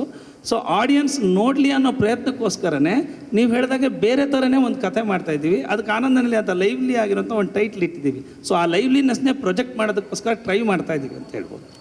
ಸರ್, ಈಗಿನ ಅಂದರೆ ಜನ್ರೇಷನ್ ಏನಂದರೆ ವೆಬ್ ಸೀರೀಸ್ ನೋಡೋಕೆ ಇಷ್ಟಪಡ್ತಾರೆ. ಅದರಲ್ಲೂ ಒಂದು ತುಂಬು ಕುಟುಂಬ ಇರೋದು ಸೀರಿಯಲ್ ಬಂತು ಅಂದರೆ, ನಮಗೆ ಆಗಿನ ಕಾಲದಲ್ಲಿ ಗಾಡ್ಜಿಲಾ ಇರೋದು ಈ ಥರ ಪಳುವಳಿಕೆ ಇತ್ತು ಅಂತ ನಿಮ್ಮ ಈ ತುಂಬು ಕುಟುಂಬ ಏನು ಜನರಿಗೆ ತೋರಿಸ್ತಾ ಇದೆ. ಈ ಥರ ಒಂದು ತುಂಬು ಕುಟುಂಬ ಇತ್ತು, ಈ ಥರ ಇರುತ್ತೆ ಅಂತ. ಇದು ಜನರ ಮನಸ್ಸನ್ನು ಗೆಲ್ಲುತ್ತೆ ಅನ್ನೋ ಎಷ್ಟು ಭರವಸೆ ಇದೆ ಸರ್?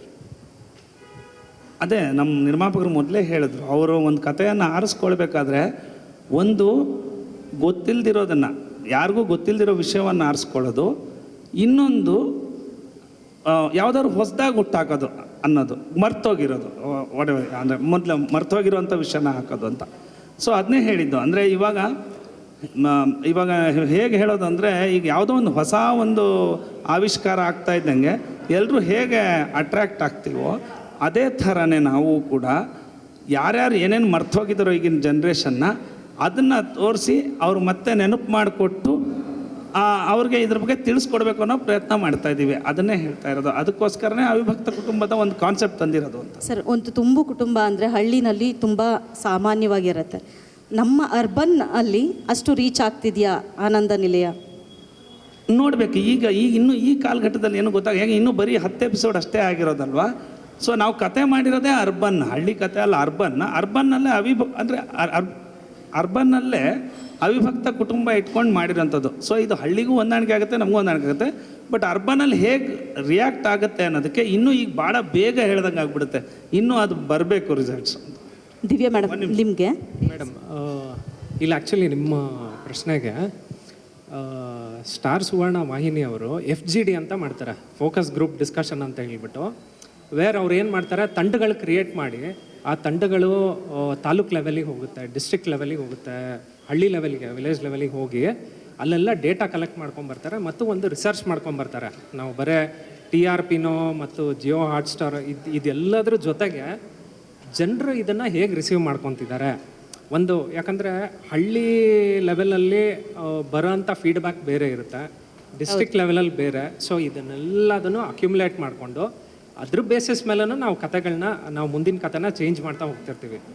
ಸೊ ಇದೊಂದು ದೊಡ್ಡ ಮಟ್ಟದ ಕೆಲಸ ವಿಚ್ ಇದೊಂದು ಕಂಟಿನ್ಯೂಸ್ ಆಗಿ ನಡೀತಾನೆ ಇರುತ್ತೆ ಈ ಎಕ್ಸಸೈಸ್ ನಮ್ಮ ಕಡೆಯಿಂದ. ಖಂಡಿತ sir, all the best. Ma'am, so ನನ್ನ ಫೇವ್ರೆಟ್ ಸೀರಿಯಲ್ಲು ಪರೀಕ್ಷಿತಣ್ಣನೂ ಇದ್ದರು. ಸೊ ಹಾಗಾಗಿ ಈಗ ಆ ಆಕಾಶದೀಪದಿಂದ ಆನಂದ ನಿಲಯಕ್ಕೆ ಬಂದಿದ್ದೀರಾ, ಅನ್ನೋದು ನಿಮಗೇನಾದರೂ ಲೆಕ್ಕ? ಫಸ್ಟ್ ಮೊದಲಿಗೆ ಥ್ಯಾಂಕ್ ಯು ಹೇಳ್ತೀನಿ ಮ್ಯಾಮ್. ನಿಮಗೆ ನನ್ನ ಆಕಾಶದೀಪ ಸೀರಿಯಲ್ ಇಷ್ಟ ಅಂತ ಹೇಳಿದ್ರಿ. ನನಗೆ ಅದೇ ನಾನು ಫಸ್ಟು ಆಕಾಶ ದೀಪ ಮಾಡಿದೆ, ಮತ್ತು ಇದು ನೆಕ್ಸ್ಟ್ ಪ್ರಾಜೆಕ್ಟ್ ಆನಂದ ನಿಲಯ ಅಂತ ಹೇಳ್ಬೇಕು. ನನಗೂ ಫಸ್ಟ್ ಶಾಕಿಂಗ್ ಆಗಿತ್ತು, ಇದೇನು ಫಸ್ಟ್ ಅಂತಲೇ ಬರ್ತಾ ಇದೆ. ಮೋಸ್ಟ್ಲಿ ತುಂಬ ಕನೆಕ್ಟ್ ಆಗಿದೆ ನನಗದು, ಅನ್ನೋ ಅಕ್ಷರನೇ ನನಗೆ ಕನೆಕ್ಟ್ ಆಗಿದೆ ಅಂತ ಅನಿಸುತ್ತೆ.